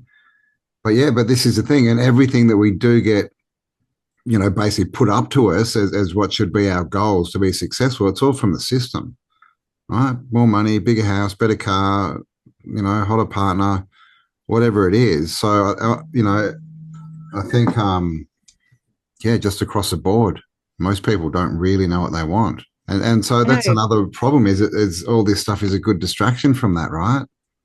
Yeah. I know exactly what I want. Yeah. I think what is it? I want to be a master teacher and an extraordinary thinker. You I kind know of exactly what I want. I want to. what is it? What does that look like? Like, can you actually picture exactly what that? Because you're kind of already that anyway. Yeah. No, no. I mean, I know exactly what I want. I want to, how should we say it? Generate a new frequency band. I want to generate a new frequency band, and I want to do that by being an extraordinary thinker and a master teacher. Because what I've realized about all of this, what I'm getting to about all of this, if we truly understand all of this, because the context of being your thoughts, your thoughts create reality, the context of that has been made abstract and lofty. It was a real buzzword like 10 years ago with what the bleep do we know, and the law of attraction came out, all that stuff. But it's been totally like we've all gone, yes, tick, tick, tick. We totally agree with that. However, there's something very exciting happening over here that we have to understand in order for us to understand what reality even is. So we get caught up on trying to externally understand what reality is and don't put our attention on who's creating the reality. And that's been the whole hijack. That's been the whole control. The whole control grid rests on that notion. The entire necromancer rests on that notion. So from that perspective, if we fully, truly got it, the most radical position you could put yourself in is to know that everything's perfect. That would be the most radical mindset across the truth community. Because our egoic minds will tell you 100% that absolutely, motherfucker, there is no way you can tell me that everything's perfect. Like, we are so convinced that this world is so far from perfect.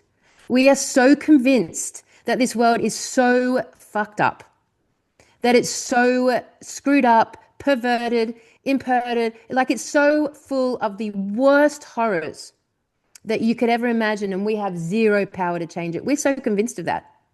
We could not even imagine that this world as it is perfect.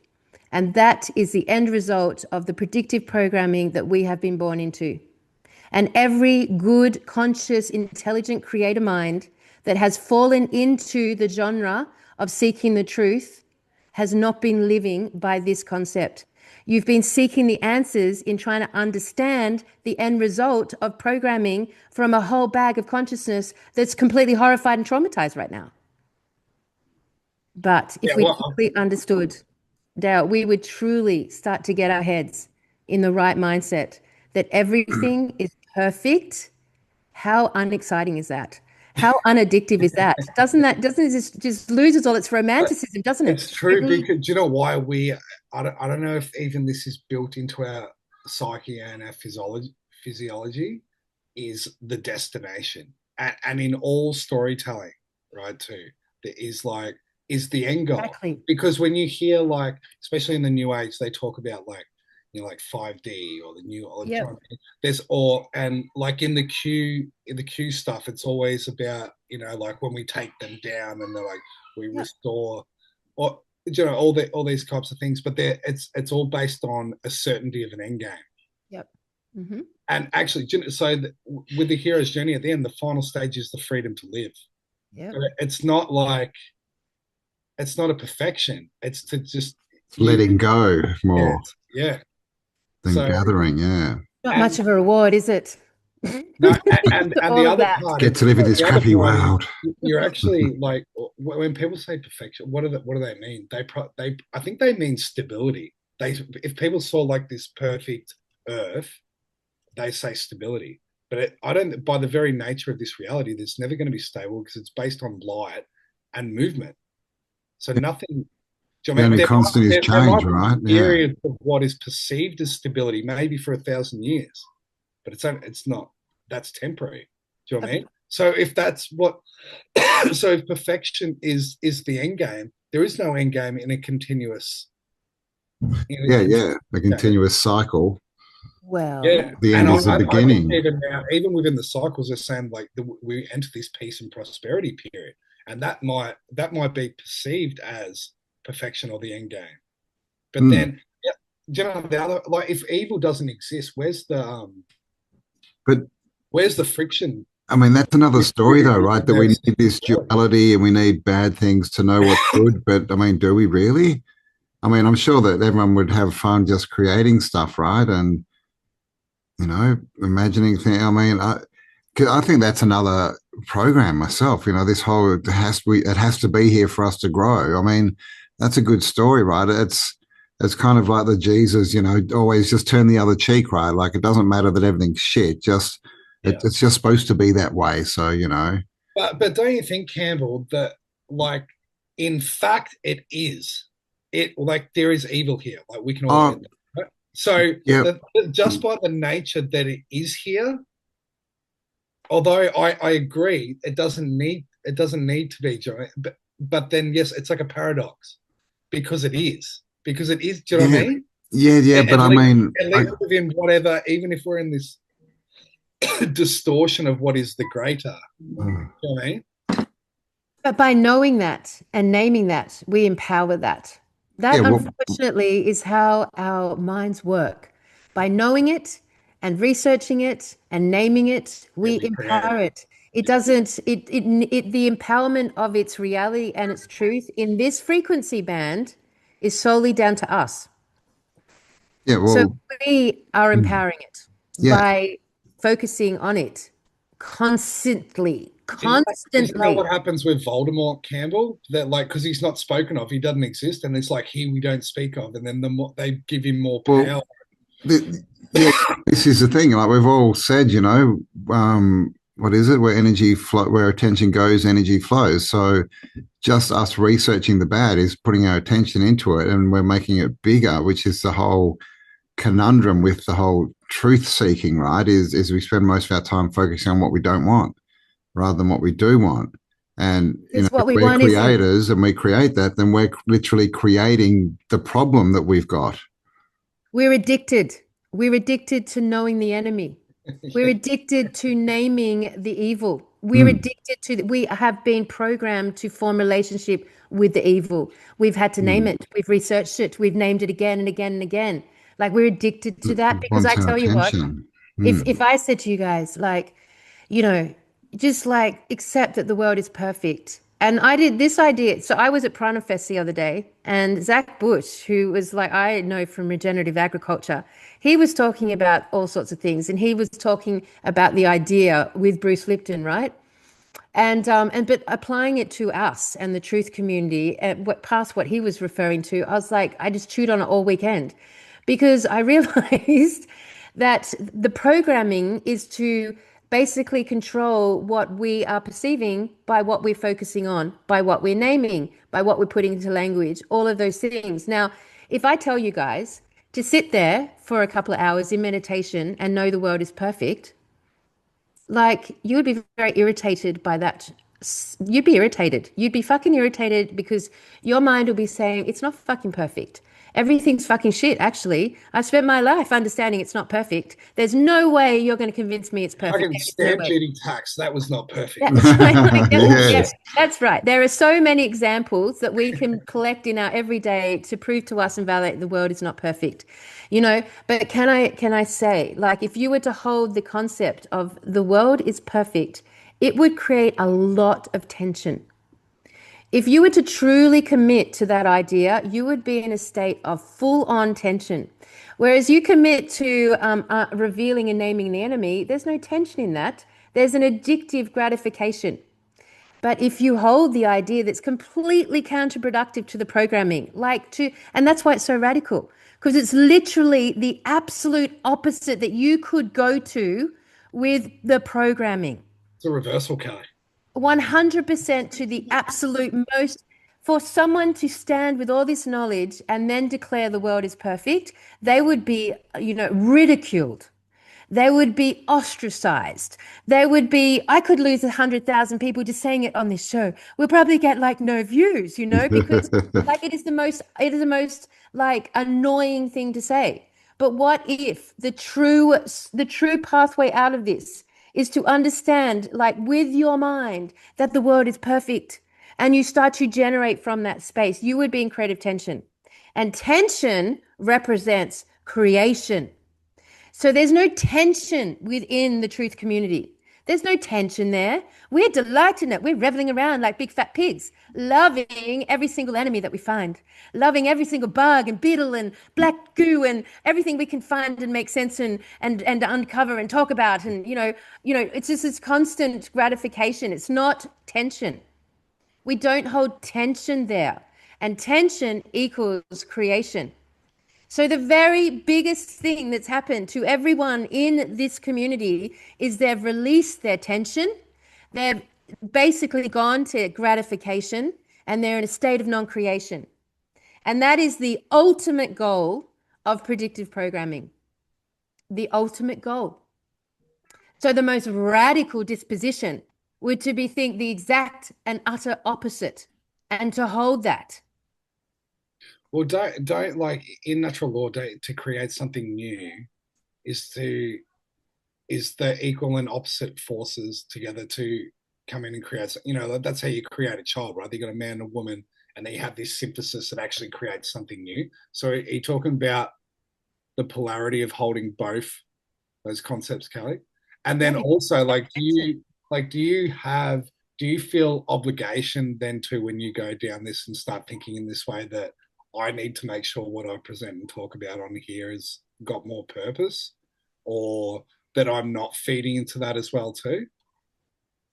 Well, I am definitely in a state of evolving myself, 100%. I want to evolve. I'm ready to evolve all of this. I have assimilated the truth movement, everything that it holds for the last 30 years, and I am absolutely 100% ready to evolve it. 100%. So yes, for me, things will change.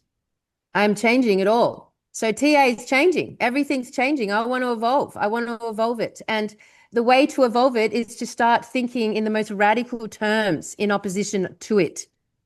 There is like, we have this lofty idea of frequency bands. Everyone uses the same example of like when you have a ceiling fan and it's not on, you can see it, and then you turn it to 1 and it gets faster and you can see less of the blades. And then you get onto high speed and it's just like one blur. You can't see any blades. Like that's how people would explain a frequency shift. A rock vibrates so slowly we don't think it's animated or moving, but it is. It's just super slow to our eyes. Something vibrating higher than us, a different consciousness, would see us as basically standing still and so slow, right? So there's something about the evolution of all of this knowledge. It's got to do with speed too. Yeah. And it's got to do with speed. There is doesn't it explain though too that speed is happening just at the pace of. That's why I still think it's important to look at the collective, because you can see the pace of events is quicker, right? And you can feel that within us as well too. So that's telling us something, don't you think? It's interesting. I mean, definitely we feel that time's speeding up and that there's a sense of speediness in our reality and that everything's, we're losing time. But I would have to say that may be part of the predictive programming. Well, because I think our world is governed by time, their time. And the internet, right? Like the online world moves fast, and it seems like there's so much more happening. So I think that could be a part of it too. Because, you go out and into the bush again, like Jolly Swag, right? That it was slow, right? It seemed like there was heaps of time there, but we're just so bombarded with information on the internet that you think all this stuff's happening. And so, the perception of time is sped up. That's what I... You know what makes you feel quick too in your thoughts and like anxiousness? Coffee, Kelly. Coffee. Bloody coffee. It's speeding us up. You know what's slows you down? Like weed and weed. Yeah. Yeah, microdose weed and tobacco. Don't fall into the trap of having a whole little joint there, Mr. Holmes. Like, I'm not yeah. sure. Yeah. No, Is no, Jethro, no, is no, Jethro coming to Blue Mountain? no Jethro joints this time, mate. Yeah. I mean, so I think that we're feeling that time is speeding up is not indicative of our frequency speeding up. In fact, I think we're getting deader and deader. I think we are starting to match and become that of the dead. And that and that we're in a state of deception to think that we are actually growing our consciousness through obtaining the knowledge of our enemy. Well, do you think the pace, and if stuff's going quicker, because I've actually never even thought about this, because I've always thought like raise your vibration. I've always thought as a lesser distance between polarities. But if I'm thinking about that too, then because it made me think when you said about Jolly Swag. So if everything's about coming back to self and or like center and considering the earth as well too, it's slow, isn't it? All the grounding things are slow. And if that is like if the awakening is attached to symbiosis with us and the earth, then yeah, Well, I mean, technology by its nature speeds things up. it's And everything. 100%. That's why So we're do you think getting more that dead. it's almost like an artificial awakening that's tied to technology? So 100%. it's not. So we're Mm-hmm. actually missing something that's much more subtle and slow. Mm-hmm. It's coming It's the from us. simulated wisdom. Cam and I were talking about this last night. It's the simulated It's wisdom. doing my head in now. It's like I've never thought about that. Yeah, it's the simulated wisdom. It's not real. It's not in the real world. But I've always kind of thought that that's matching something else that's happening natural. But that doesn't necessarily mean what's happening natural is at extreme pace either. No, definitely not. And of course, the missing piece to being present on to yourself and taking your mind back is your imagination, which unfortunately, another thing about becoming dead is you lose the use of your imagination because by its nature, you would put that at the beginning of your life. At the very first few years is when you would use your imagination. And now there's no imagination required because the next reveal is going to happen, and the next reveal is going to happen, and the next truth is going to come, and the next research is going to happen, and the next person is going to be shot. And like this is constant, like, like little trail of munchies, for all the like, Dopamine hits, yeah. They're dopamine junkies. Yeah. but I'm telling you that the world's people, those that have a consciousness that are asking questions are becoming dead. So do you think? Do you know what? There might be that the awakening might be subtle and gentle, and the other stuff is rapid. Do you know what I mean? They're the two differences. If we are governed by the dead and we live under the empire of the dead and we're surrounded by dead bones, and bones is in everything that we consume and holds up every industry and all human organs and meat and blah, blah, blah. And we are run now by artificial intelligence, which is of the dead. It's just by its nature non-life. Then those that spend their time online, doing what we do as truthers and researching and doing all of that are mimicking that of the dead. It is becoming a symbiotic relationship. Like if I was to truly vox pop everyone I've ever met over the last 20 years and asked, do you feel dead inside? I can tell you that systematically over the last 20 years, the answer would be increasingly yes. I feel dead inside. I am emotionally feeling dead inside. Why would we not? To name the enemy over and over and over and over and over and over again for years, to define it, to name it, to see it, to own it, to revel in it, to be addicted to naming it, to owning it, to revealing more and more and more and more of it, we become deader and deader and deader. Because every time we do that, we are not in a tension point of life and living and creativity and creation. Do you see how?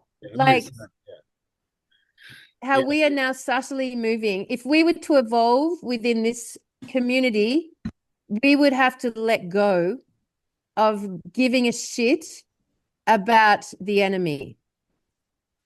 We would have to let go of all contracts that we've made with our intelligence, with theories and logics within this space.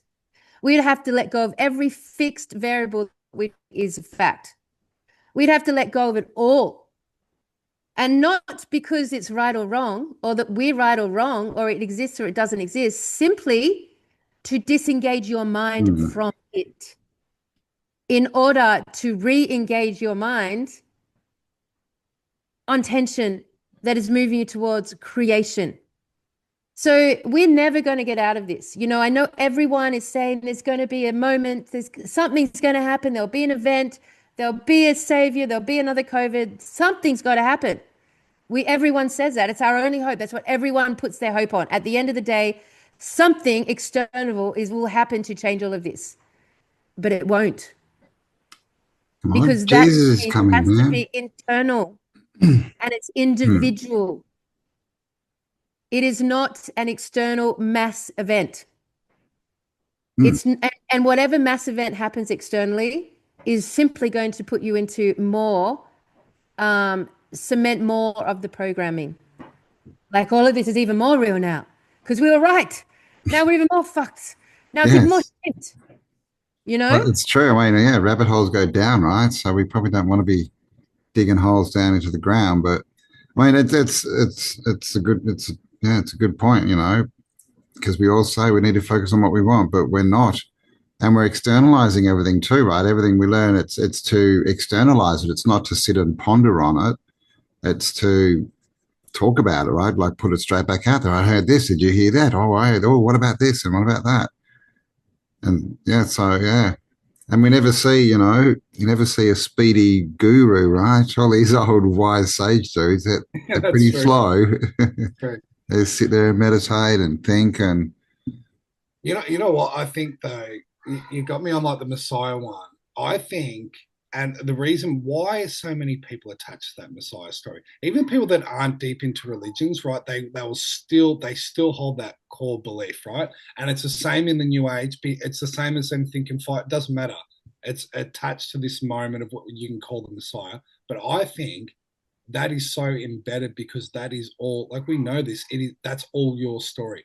So it's something that it's external, but it's exactly what you're saying, Kelly. It's like it's your own creativity and just externalizing what. So there is merit in actually looking at some of that collective stuff because it's telling something about you. It's not yours. It's mimicking it, right?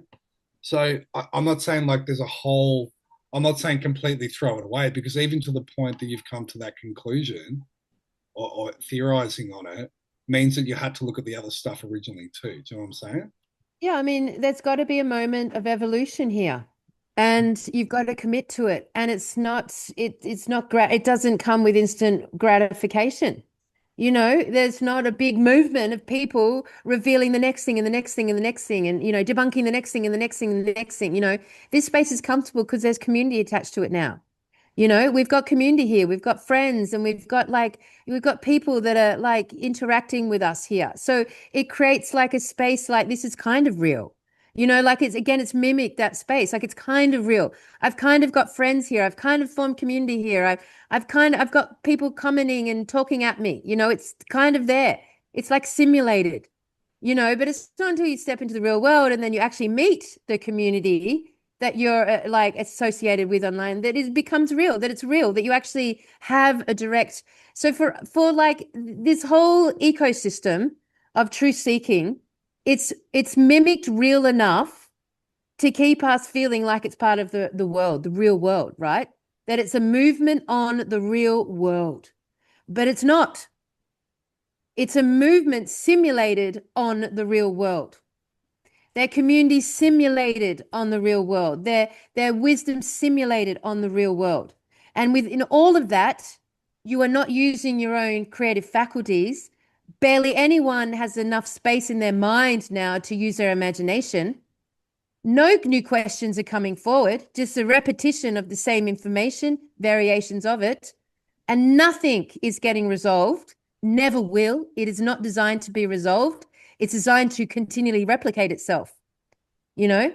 And when they feel like they're losing that, something will just happen that'll grab everyone back. It's so sticky. It's like a big sticky mental net that's been cast over the conscious creators of this realm. So it doesn't matter how like intelligent or authoritative or how much leadership you have or how much wisdom you have in this space. You are by nature like completely out of touch with your own real life and your own power and your own mental ability to get out of this loop. The longer you stay here, the longer you are in it. And nothing's going to change it or fix it. Then the ascension process will be simulated. The ascension process will be simulated. But the ascension process of a real human is about frequency. But for that, you have to be in the real world, in your real body, in your real imagination, using your real mind with no mirrors.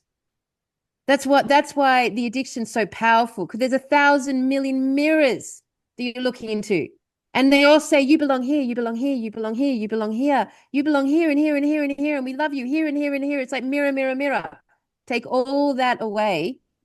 You're left with what you are as a human being in its consciousness, with all this knowledge, with all this knowledge. I do not plan to stay here much longer. I feel at the end of this journey with this information. I've enjoyed our ocean series because it feels like it's a songline back to our origins. I've enjoyed the catacomb series because it feels like a songline back to our origins. I've enjoyed grounding all and earthing all of this truth movement. But now I understand that it's captured and hijacked my power. And as long as I stay connected into that space, regardless of what's happening in the world, as long as we stay there, we are never awakening from it. And to awaken from it would be to dispel it, to get rid of it. And you watch how flat and empty your life will feel. It will feel dead inside.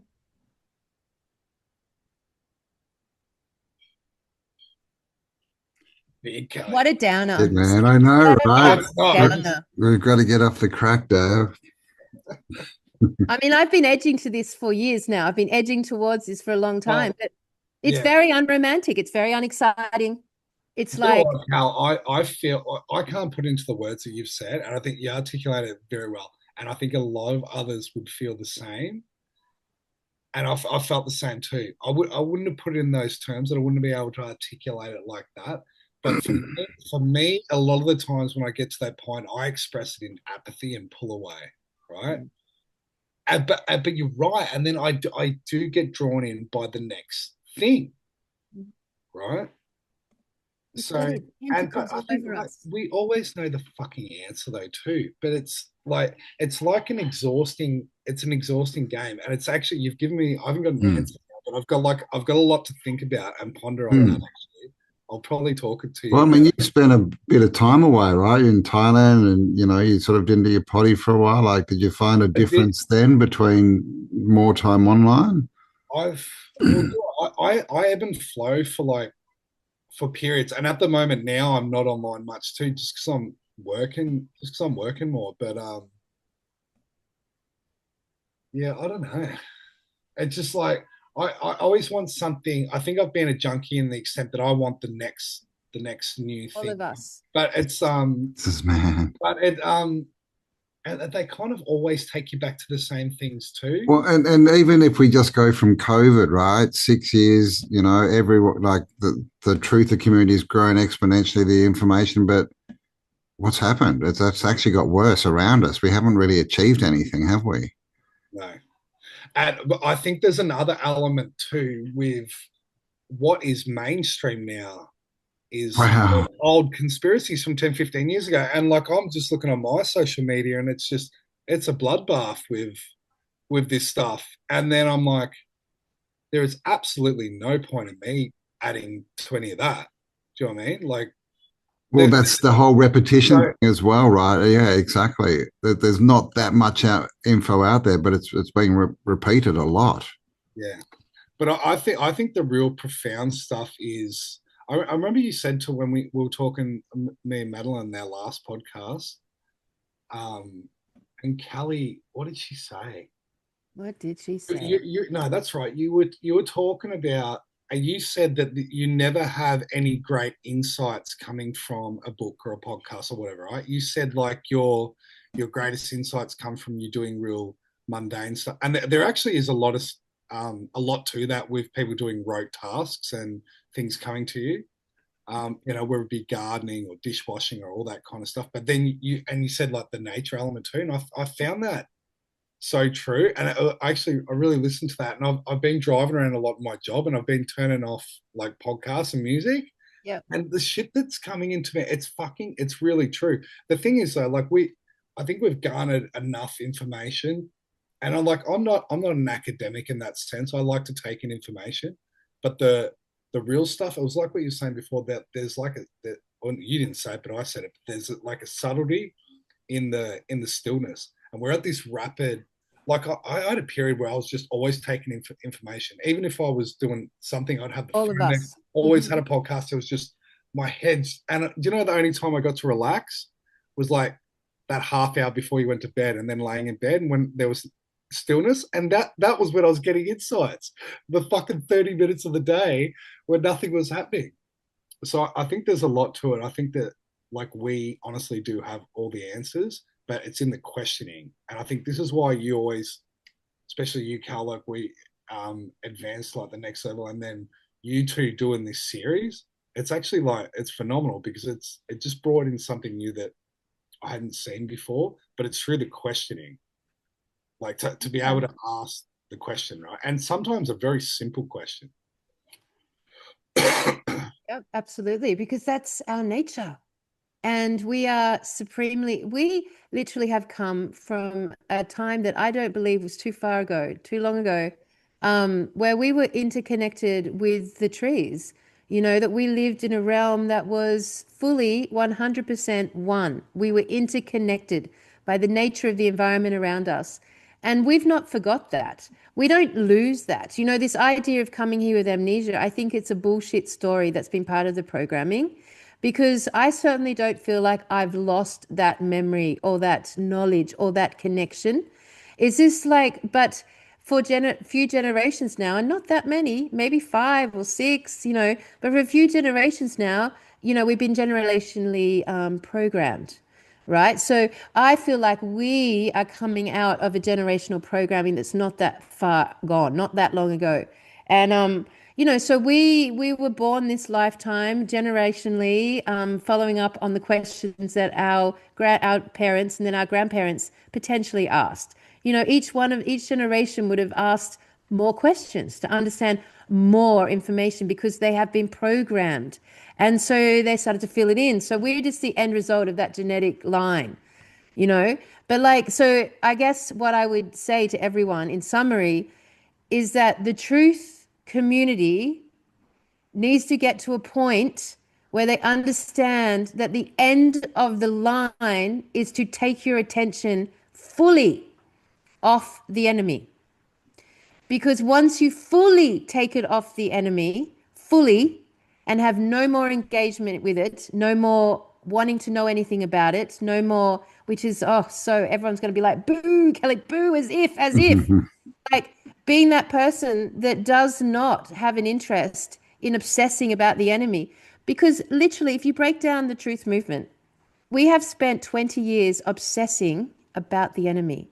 We have given all of our creative faculties and intelligence and consciousness to obsessing about the enemy. We have made The the enemy they. so big, so fucking big and strong and, unstoppable. We have made it so unstoppable because we are obsessed with it. It's like we're in a fucking love relationship with it. Like it's like we're giving all of our passion and emotions and feelings and love and even our sexual gratification to it. Like we are literally thinking only of our enemy. That's what the truth community can be summarized, in a way that's really uncomfortable and annoying. I understand that. and it's not romantic and exciting. I understand that. It's not everyone's going, yes, Kelly, I'm feeling good with this one. They're all like, you're fucking, that's horrible realization. But in what way have we done anything other than form a complete emotional, physical, intellectual bond of love with our enemy? It's time to like let it go, Kelly. We need to like break it, end this relationship. Did it take 20 years? Yeah, man, I've been in this since I was 20. So yes, it's taken Mate, a long. yeah, I've had a 30. long love affair with the enemy. Yeah. Yeah, as we all It's an have, addictive right? relationship, man. We got to get out of it. Yeah, I mean it's like honestly, like what is it? Your brain doesn't know the difference between good and bad. Well, You know it's this. the same. It's the same in Christian theology too. You know, with like especially the Baptist church and that they talk about Satan and the devil more than creation. Yep. That's the obsession is on and now too like with like the likes of Candace and stuff like that. The focus is on the synagogue of Satan and the Jew, right? Like The enemy. yeah. Well, it's yeah. Well, in all its senses and manifestations. Hmm. Our You brains. are But, right. that's the So thing, the whole small hats, finally we can talk about it. And they've come out as, yes, the new biggest, baddest enemy. We knew it was them, but there'll be another one deeper. Who's controlling them, right? yeah, there's like some ultra Jew that's at like the next level, species of Jew. Super Jew. Do you guys agree with the idea that your brain does not know a distinction between what is good and bad, what you like or don't like, or what you want or don't want? Its only distinction is that you are focused on it, and therefore it shall manifest. It doesn't like if you Hmm. say, Yeah, yeah. yep. That's a Shakespeare quote, right? Nothing is good or bad, but thinking makes it so. So your brain can't distinguish all the, think about all the attention and focus you've put on the enemy. Like that would supersede even your greatest relationships. The amount of Hmm. energy and time and hours Yeah. and focus we have put Shit. on naming the enemy See, that's why we're single, Dale. Fuck.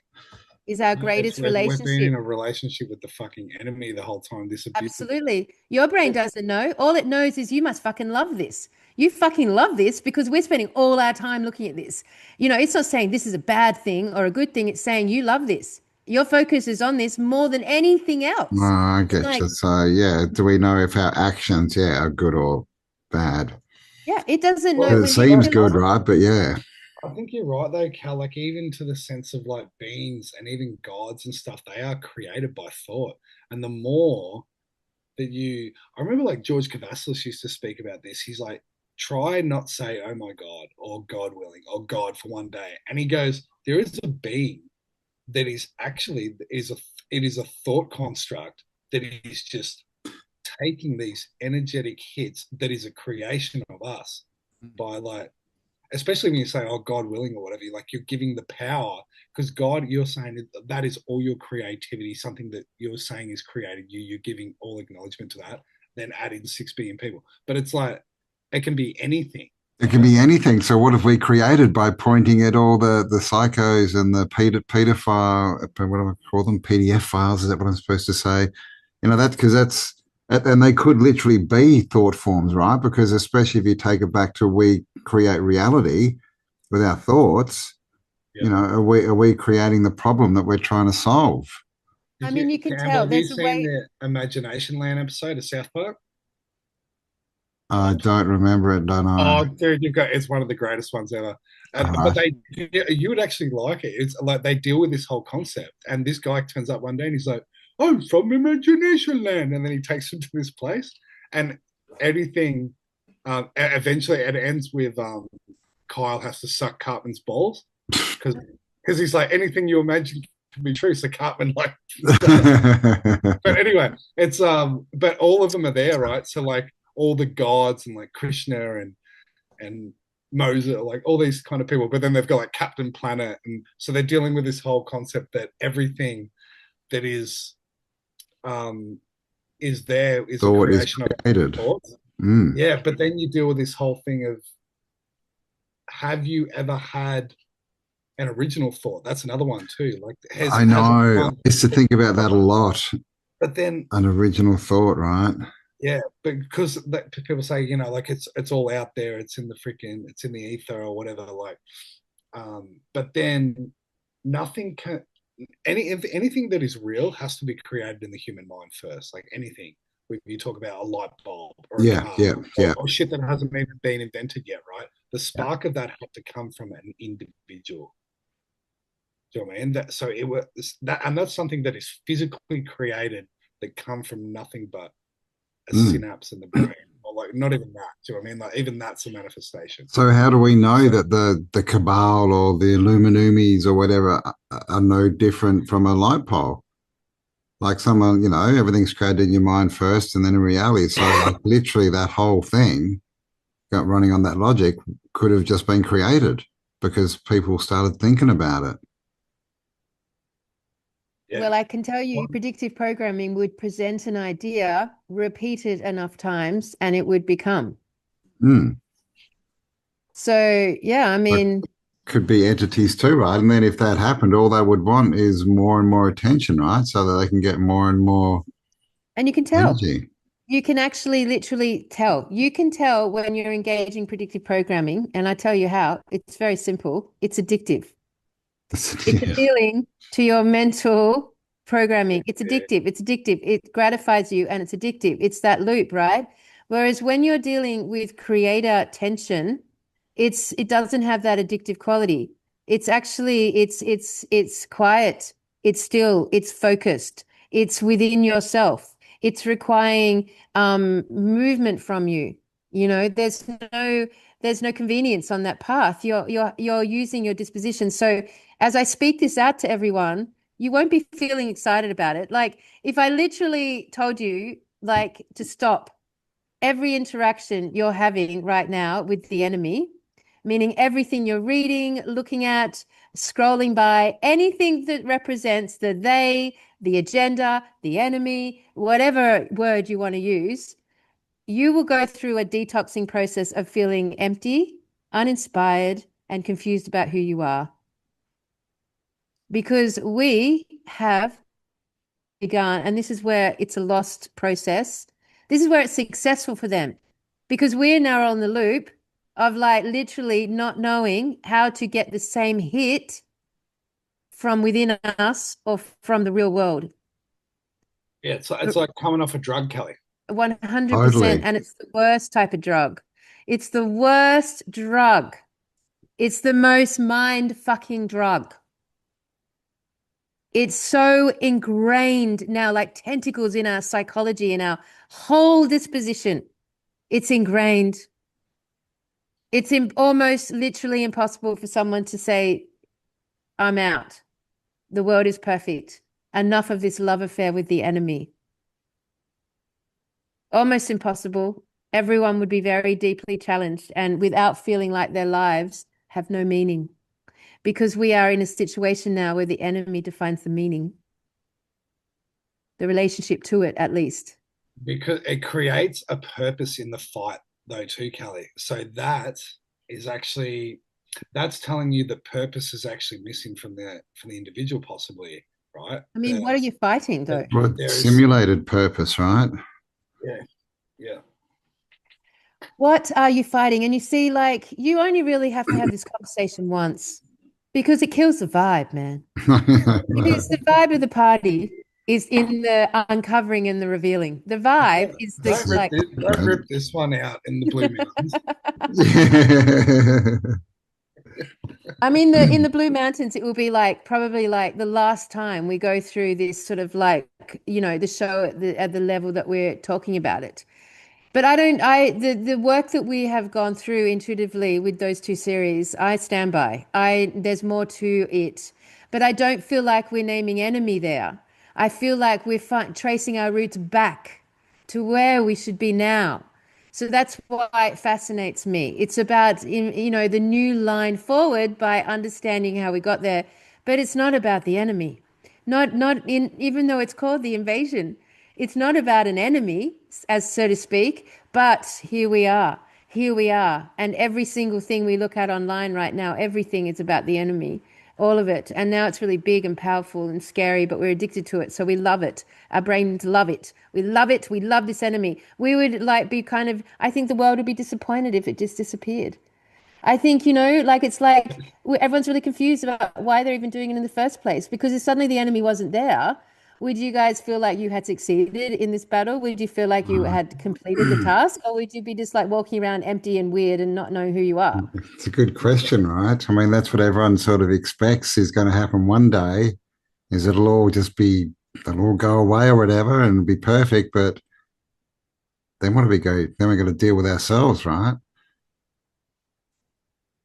Then we can go create stuff then. Campbell, are you going to be a master teacher too? Is that Oh, wow. Hopefully probably not as masterful as Mrs. Jones here, Ms. Jones. um, yeah, I mean, this is a thing, right? I mean, it's all about wisdom, I guess, really, in the end, isn't it? Which is, walking the talk, finding something different. I mean, all this online stuff is really, it's not original thought, is it? We're all running off other information and other things that are being put out and off the news, and it all ultimately comes from the mainstream, and then it gets thrown around and talked about, and so I mean, I can't be teaching about this stuff if I'm going to be. Like, I think, that's the thing. I mean, it's a worthy goal, though, right? I mean, even the fact that we have a word for the mainstream. The mainstream water, it's very watery. This is the thing that you Go don't with flow. This is what you're not going to be. You're not going to have a picnic at the mainstream. That's not where you're going. You're important because you're defining the non-mainstream. You're defining the opposite to the mainstream, the fucking big stream. That's where you're going, where the real enemy is, Like, it's just like we are addicted to and in love with the enemy. And I'm sorry, everyone, like, that's where your brains are at. Just so you know that. The biggest do you relationship think in you're your going to life. start changing your wording and stuff now too, Kelly? It's just made you think about that as well. I have no idea. I have no idea, but of course, the more first of all, stop being in love with the enemy. First of all, stop having your greatest relationship in your life with the enemy. Stop having sex with the enemy. Just stop all of that. Stop the gratification coming from the enemy. Like all of that, stop. Like start speaking only when you have something to say and only when a question appears to you will you go and seek the answers. Like don't wait for the enemy to come and bring you flowers and say, hey baby, let's go out for dinner tonight, I've got But all the this new enemy is reveals for you. he's like seducing, like Al Pacino and like Devil's Advocate. Yeah, That is like him, isn't he? of course, because that's That the is nature like of the technology. It's seductive in nature because it's all working off our brains, seduces our neuro pathways, seduces our intelligence. We love it. We love it. We love to fuck it. We love to eat with it. We love to dance with it. And we love to have it for dinner. And we love to talk to it more than anything. Like God, what would we talk about if it wasn't there? Thank God it's there because it's preoccupied our brains for all these years and decades. Like we love our enemy. I don't know why everyone's so anti-Satan and anti the black goo and anti the Jews and anti everyone because we love them. Like our brains know no different. I'm really homing this. Our brains know no different. No different. So that's the play. So like how to get out of the play. How to get out of that play. How to get out of that game, Are you interested in getting out of that game? Is anyone listening interested in getting out of that game? I mean, I don't know. I haven't heard anyone talking about it. I could start talking about this and maybe resonate with 2 people in the whole world because everyone loves the enemy. And the energy is convenient too, right? Yep. And you drop the enemy and you've got to look at where in your life you're holding tension. Where in your life you're in a state of creativity. Where in your life are you a creator? Where is your tension point? Because you drop the enemy and the love affair with the enemy, you drop their map. You drop their end game. You drop their goals. You drop it all. You drop your seeking to somehow get to the end of this. It's never going to happen. And that's confronting. I'm sorry, everyone. That is really confronting. If you drop this as your purpose as your reason for existing, as your reason for intellectualizing, as your reason for chewing on anything. If you the only thing you're interested in and you drop that, that's confronting. Because that's you getting off the crack and moving into reality again. And it's confronting because a lot of you guys let your lives fall apart. A lot of you guys are existing without putting any attention on your purpose, vision, or mission. You don't care about it because you're too interested in the enemy. The enemy's dancing with you. You don't put the time into yourself, your self-work, your self-advancement, understanding why you're here, what do you want to bring in the real world. And then, of course, it calls you to action because then you're responsible for making moves, like real moves, like not dancing with the devil moves, but real moves in alignment with you and your faculties and your mental state and your purpose. And everyone has let their lives just fall apart, existing comfortably and conveniently without having any attention on this. All the attention you've put on the enemy, imagine if that had all gone on to yourself. Imagine who you it's would like the stand to 10,000 be. hours, Campbell. We're like, Yeah, we're experts. We could have been masters of the universe. I know, right? We took the wrong bloody degree.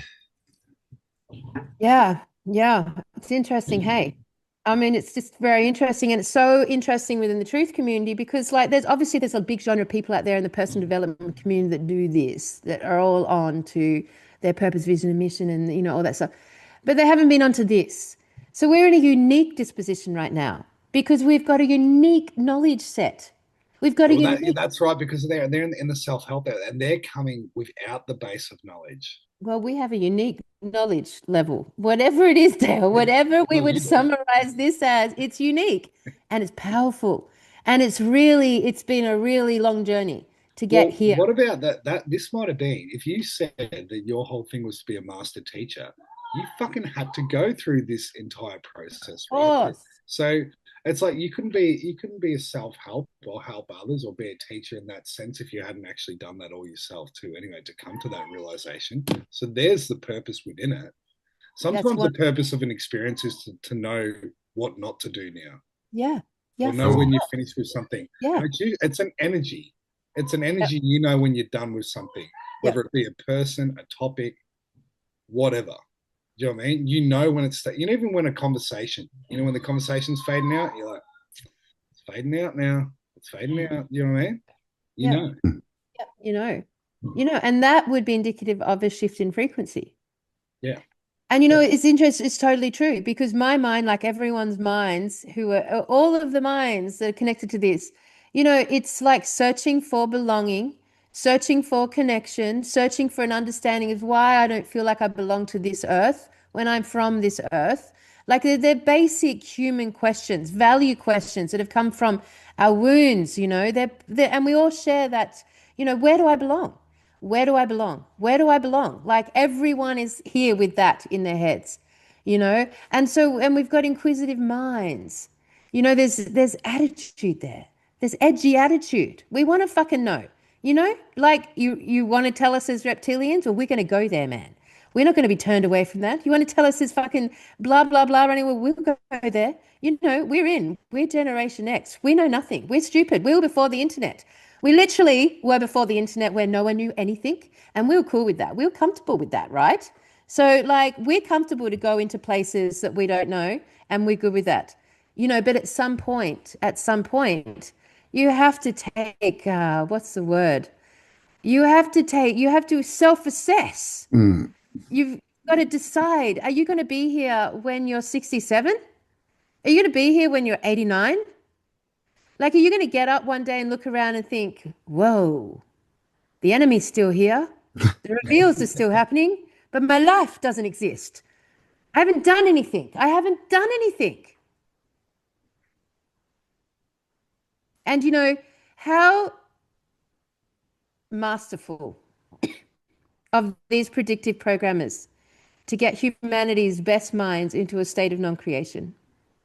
How masterful. Yeah, that's what it has, and it does create stagnancy. You even see in certain circles, I wanted to go do this, I can't because of X, Y, Z, or this event's going to play out the next year or two. Do you know what I mean? Like creates that stagnancy, even in that sense. As far as world events, yeah, I can't travel, I can't do this.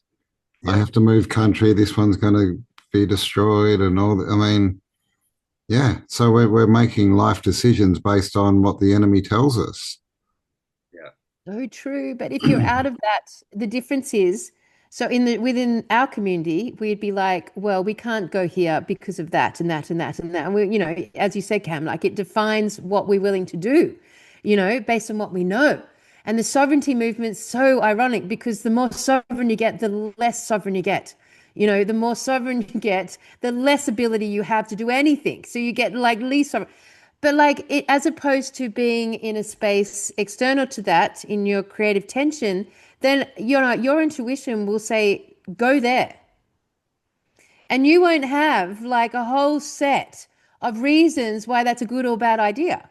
Your intuition will just move you to where you need to be for the thing that you're creating. So the difference is so potent. One is going to give you all the reasons to be scared of, be logical of, ask how, why, is this good or bad? Like it maps it out for you so that you can really assess it. But your intuition will just be like, go there. So like it really is slowing us down. And at the end of the day, as a truther, aren't you in this to better the world? Like, aren't you in this to have a perfect world? Aren't you what is your end game? Why are you two in this space? What's Yeah, the point? yeah, Why make the world better. Definitely, that's definitely it. Yeah. is it? Is that it? Well, that's Is that's that that's why? really the ultimate bottom goal. Yeah, is to make a change to make things better, right? Like, of course it is. But we just all think that we need to know what the problems are first, right? That's the program, I guess. But like we've talked about, it's what we focus on that we bring into reality. And so we've definitely not been focusing on what we want, on the world is perfect and ourselves, right? It's all the outside input. It's just the biggest irony. We're all here Huge irony. online Yes. to make the world a better place, and we're all absent from the world, doing nothing to make the world a better place at all. All we're doing is like adding to the simulated version that has nothing to do with making the world a better place. Nothing at all. At all. And like, what a waste of our lives. yeah. Yeah. I mean, we are there. We are there. I mean, even in the sense of like your gatherings in your community. Because I mean, you can't make the world a better place. It's a big world, right? You can make your world a better place. But Dal, why are you doing all Well, this? Tell me your reason. Well, if I think to like when I started, like before doing anything publicly, that was for me. It was the awe and the curiosity of the world and the universe and what I don't know. That was the draw. Yeah. Doing the public stuff came out of um and it was an anger in the COVID period. Yeah. And really, I would say from a personal point of view, it was an absolute need to express myself. Yeah. And and because my freedoms and my sovereignty was under attack, and therefore so was everyone else's, and I wasn't. There was like a moral side of it. I'm Yes. not, and yeah, it was just an absolute need and desire to speak. But it's changed a lot now too, and I think that's why the discussions have changed. It's a, Mm. it's a completely different time now. I think the questions are not that the questions weren't there then, the big ones, but there's another layer to the bit. Like I think what I said before, like there's a subtlety to like I think like what's calling us is like something. It's like a whisper. Do you know what I mean? Whereas there's been a lot of this other stuff has been a lot of loud noise. I mean, the nature of this community are warriors. Like we have warrior energy, obviously. Obviously. Yeah, that's kind of I think that what drawed a lot of those people together, and yeah, like that sternness and a lot of self sovereignty too. right too. And like, yeah. I mean, it's a double-edged sword, right? Like the internet's brought so many people together. Like, you know, people have met people. We've done gatherings and shows and all this stuff. But at the same time, like here we are 6 years later, it's hasn't solved any problems, you know, and most people are just in a loop going around and around. There's not much new thoughts or information really coming out. And now at this point, most of it's coming from the mainstream that you see as far as, you know, truther type stuff. It really is talking about what the mainstream put out as stories and trying to figure out this one and that one and what's going on. And so Well, what about if everything's perfect, Campbell? Well, if everything's perfect, then it's, you know, for things to change, things have to change, right? At least it's doing something different for one. And if we do believe that we're creating reality, you know, by our thoughts, well, then at least I guess we're in alignment with that point of view. And it's worth a try, right? It hasn't been tried before. That's the other thing. Like we're clearly not getting the results we want through all this truthering or whatever it's called. Maybe we need to define it clearer and say the world is perfect in me. Yeah. The world is perfect in me. Well, I want to know, Dale, what that is. What is the world is perfect in me? What does that be?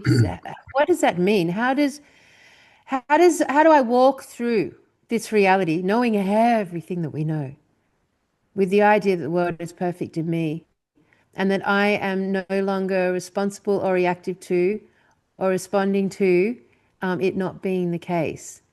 You know, there's something about doing that has the next level of power to it. It's probably the first time that we'll experience power of ourselves. Well, I think to get there, you have to believe in your own personal power, right? Like if the world's perfect, then you have to believe that you're fine, right? That you're looked after. And that comes back to the fact that you can look after yourself and everything you need is here and now and within you. So it has to go back to self-belief and all that kind of stuff, right? And personal empowerment. I mean, there'll be a lot more space in your head. Well, You'll get a lot more real estate back. You'll get a lot more real estate back because you're going to like stop giving it away and selling it off cheap price to the next reveal. Cheap price, $1 block in pathway. Cheap price, you'll get it all back. For you. You'll start to own your brainwaves again. That's fascinating. Like this, imagine if the truth community got as interested in this as they are currently in handing their minds over to the enemy and having love affair with the enemy. I mean, you know, how would everything change? I don't know. I mean, this would be like a discipline. Because again, the other thing about it is we've lost all that discipline because we're not holding creative tension. So we've lost all that discipline. There's nothing hard about this. There's nothing hard about selling our brains. We love it. We're like, here, take my next neuro pathway, take my next neuron, take my next idea, take my next question. You know, it's not hard to do what we're doing. But man, it would take discipline to completely do the opposite. It would be like we'd be setting into the samurai again, man. We'd be like starting to actually act like warriors again. We'd be actually starting to focus our minds again. We'd be starting to like determine who we are again. We'd stop being the lost, white, weird, funky tribe. You know, we'd start to like, you know, take hold of ourselves again. Like, and it's not sexy and it's not exciting and it's not gratifying, you know, until it fucking is. Until you start to validate it and give evidence to it and actually see what it does, you know? See, it's not a good party conversation. You know, like it doesn't have you in hysterics and it doesn't have you like, you know, getting excited and flipping into it. You're not jazzed about it. It's kind of anticlimactic and fucking like, wow, that sounds hard and empty and annoying. Thanks for thinking. Hard, empty, and annoying. So yes. So there you go. The internet's off limits, time to shut it down. It's it's done its job. It's not time to shut community down or connection or anything that's real that you've built out of this space. Like that needs to be embellished and made even more brilliant, made even more empowered and have more and more of that. Like that needs to just grow in reality, in real life. And the only way it will is if we all, turn the computers off and go outside. Isn't that in The Simpsons or something? They're all inside and they all come outside and everyone's rubbing their eyes, looking at the sun, going, "Oh my God, it's reality." And we're so far away from it right now.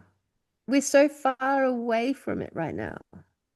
We don't even know what reality looks like or is. We don't know. We don't know. Everyone is like confused by it. That's how fucked we are. Everyone is so confused about it. They couldn't give you a distinctive answer, of what it is. We're so like in the washing machine of programming that no one really understands what their reality is, what Earth is. But the confusion of reality, most of it is coming through the internet. So when you hear the term like, "Oh, it's so fucked," like I don't know what's going on, I don't know what's real. But it's like once you step outside, it's like it's all real. Do you know what I mean? Exactly. Yeah. You can go and touch a tree, right, or pet a dog, and they're real.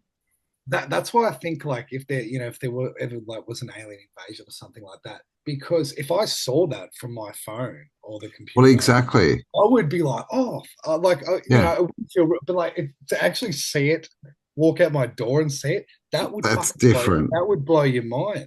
And that's the problem with where we are is they can literally do this Project Bluebeam alien invasion just through phones and computers without anything existing in reality, and most people would believe it. Yeah. Look, which is we can't stay to be, right? Which pretty much means we're totally anyway, stop talking about... All right, peptides, what the fuck? We don't have to talk about anything anymore. Like we can just, give up and just take some peptides. And you look at the environment, which means you have to care for your environment. You have to care for your community to be able to be healthy.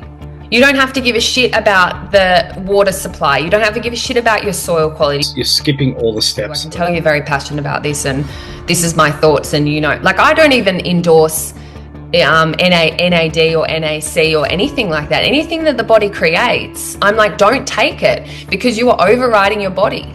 Only ever take what we used to have, which is why I'm so big on minerals and whole foods and everything that we used to eat traditionally. Because if you're getting that sunlight, good water, your body should be able to create it. As soon as you override it with anything that the body already takes, the body becomes reliant on it. And what are the flow-on effects? And you're still treating a symptom. If your body's not making something, it means something else down the line is impacted. Why not look into that? Like there's all these flow-on effects, but nah. Love a quick fix. They're like amino acids and proteins that are in the body. So, and do you know what they are? They're a mimic. Why I'm big on this. Don't ever have anything the body already makes. Yeah. Never. Okay, but like, did you know what? Including vitamin D. No one should ever have vitamin D. It's poisonous. Have people heard of the super soldier programs? What do you think super soldiers were in these military programs for years? And they had all different types of fucking these things to like develop perfect eyesight, muscular, perfect fucking body repair. How do you think people like LeBron James have made it 25 years in the NBA? He never gets fucking injured. He's a fucking super soldier. When I was in Thailand, everyone's on them. Because it's in the fitness community, they're all on them, right?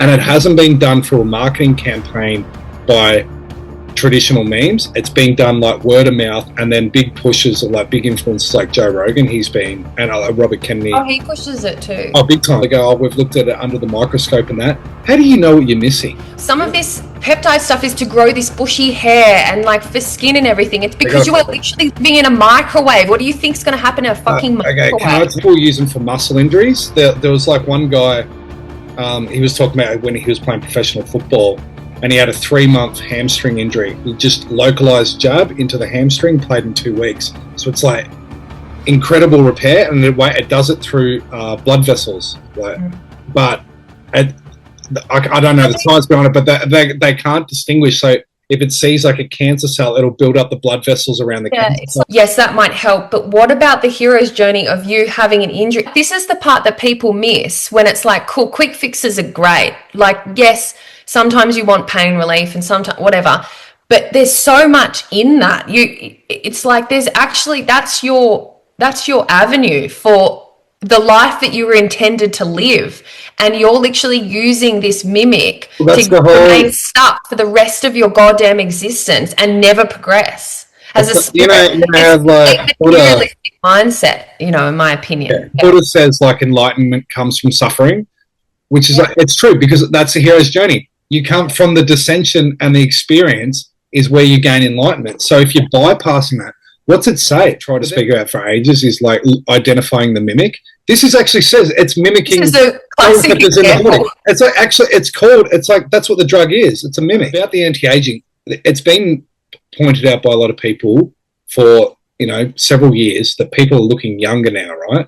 This is like before peptides. So people are looking younger now. People are looking younger than they did like in the 70s and the 60s and earlier. This goes with my whole theory, like that technology always is introduced to match human consciousness. Right? It runs along, it coincides with it. So if we're seeing all these people that are naturally starting to look younger, what is it? That tells me there is a natural energy that's making that happen. There's obviously probably other influences too that probably are nefarious as well, but like there is some sort of natural energy. So then these peptides are being introduced where it's going to happen artificially. Do you know what I mean? So what's that actually telling us? So I think the peptide, they're actually overriding what is actually manifesting as a conscious awakening that you're actually seeing in people's biology, and that these things are trying to intercept, because if they're being introduced as a technology, that means that something is actually changing in the biology of us that is naturally going to do that anyway. And therefore you have to introduce a mimic to override what is actually going to naturally occur. Their spirit will always remain entrapped and will never emanate that natural expression of it. When something is nowhere and then it's everywhere, it's the agenda. That's what he used to say. It's true. And this was literally nowhere. No one had heard of these things. And now it didn't just like slowly come in. It's like boom. It went from nowhere to everywhere, which means this is an agenda, right? We can't distinguish what it is. I think we're going to find out eventually in the future. The conspiracy theory is that Big Pharma doesn't want this because, that's there. That's there. But I'm like, Big Pharma makes these. They're just cutting out the middleman and using influencers. It's an incredible marketing move. Like, are you guys dipshits? Hello? Like, we've got social media as like the main salesperson now. No one listens to their doctor anymore. No one goes to doctors anymore because they have ChatGPT. Are you stupid? Nads. Pharma? No, but these people think Big Pharma are absolute little nitwit old people that are like, let's send an invoice through the fax machine. Like, these people are so far beyond our level of comprehension, and they have the experts working for them. Like, no one trusts the medical system anymore. Exactly. How are you going to model? What are Big Pharma going to do? So now all they've done is just switch to the doctor to the online influencer to push the new fucking drug. It's unbelievable. I mean, Big Pharma creates supplements. They create pills. This is like, it's just, come on, people. Like, we can't be that fucking stupid. Like, it's just ridiculous. And the divisiveness of it, how great it is. And these people, they're not sick people. Because people are having such incredible effects. The results are crazy. Yeah. I'd love to get fucking ripped in like 6 weeks. It would be awesome. Oh, is that what people are taking them for? We can take it for like muscle repair, growth, like recovery. So, as if this doesn't sound transhuman. Yeah, of course. What the fuck else is it? That's why I said it's the satanic ideology, because Satan wants to rule, like in the Christian sense, Satan wants to rule this realm. And ultimately, that's what transhuman was about, that the human being lives forever, because we don't ever want to go back and face the justice of what we've done in the other realm, so we're going to rule and dominate and we will live forever. That's like merging the brain with the machine, but it's like a stepping stone. This is a super soldier program. Yeah. They brought the super soldier program into the mainstream. I hope that people aren't insulted if they're on these things. No, I hope you are. I hope you're terribly insulted.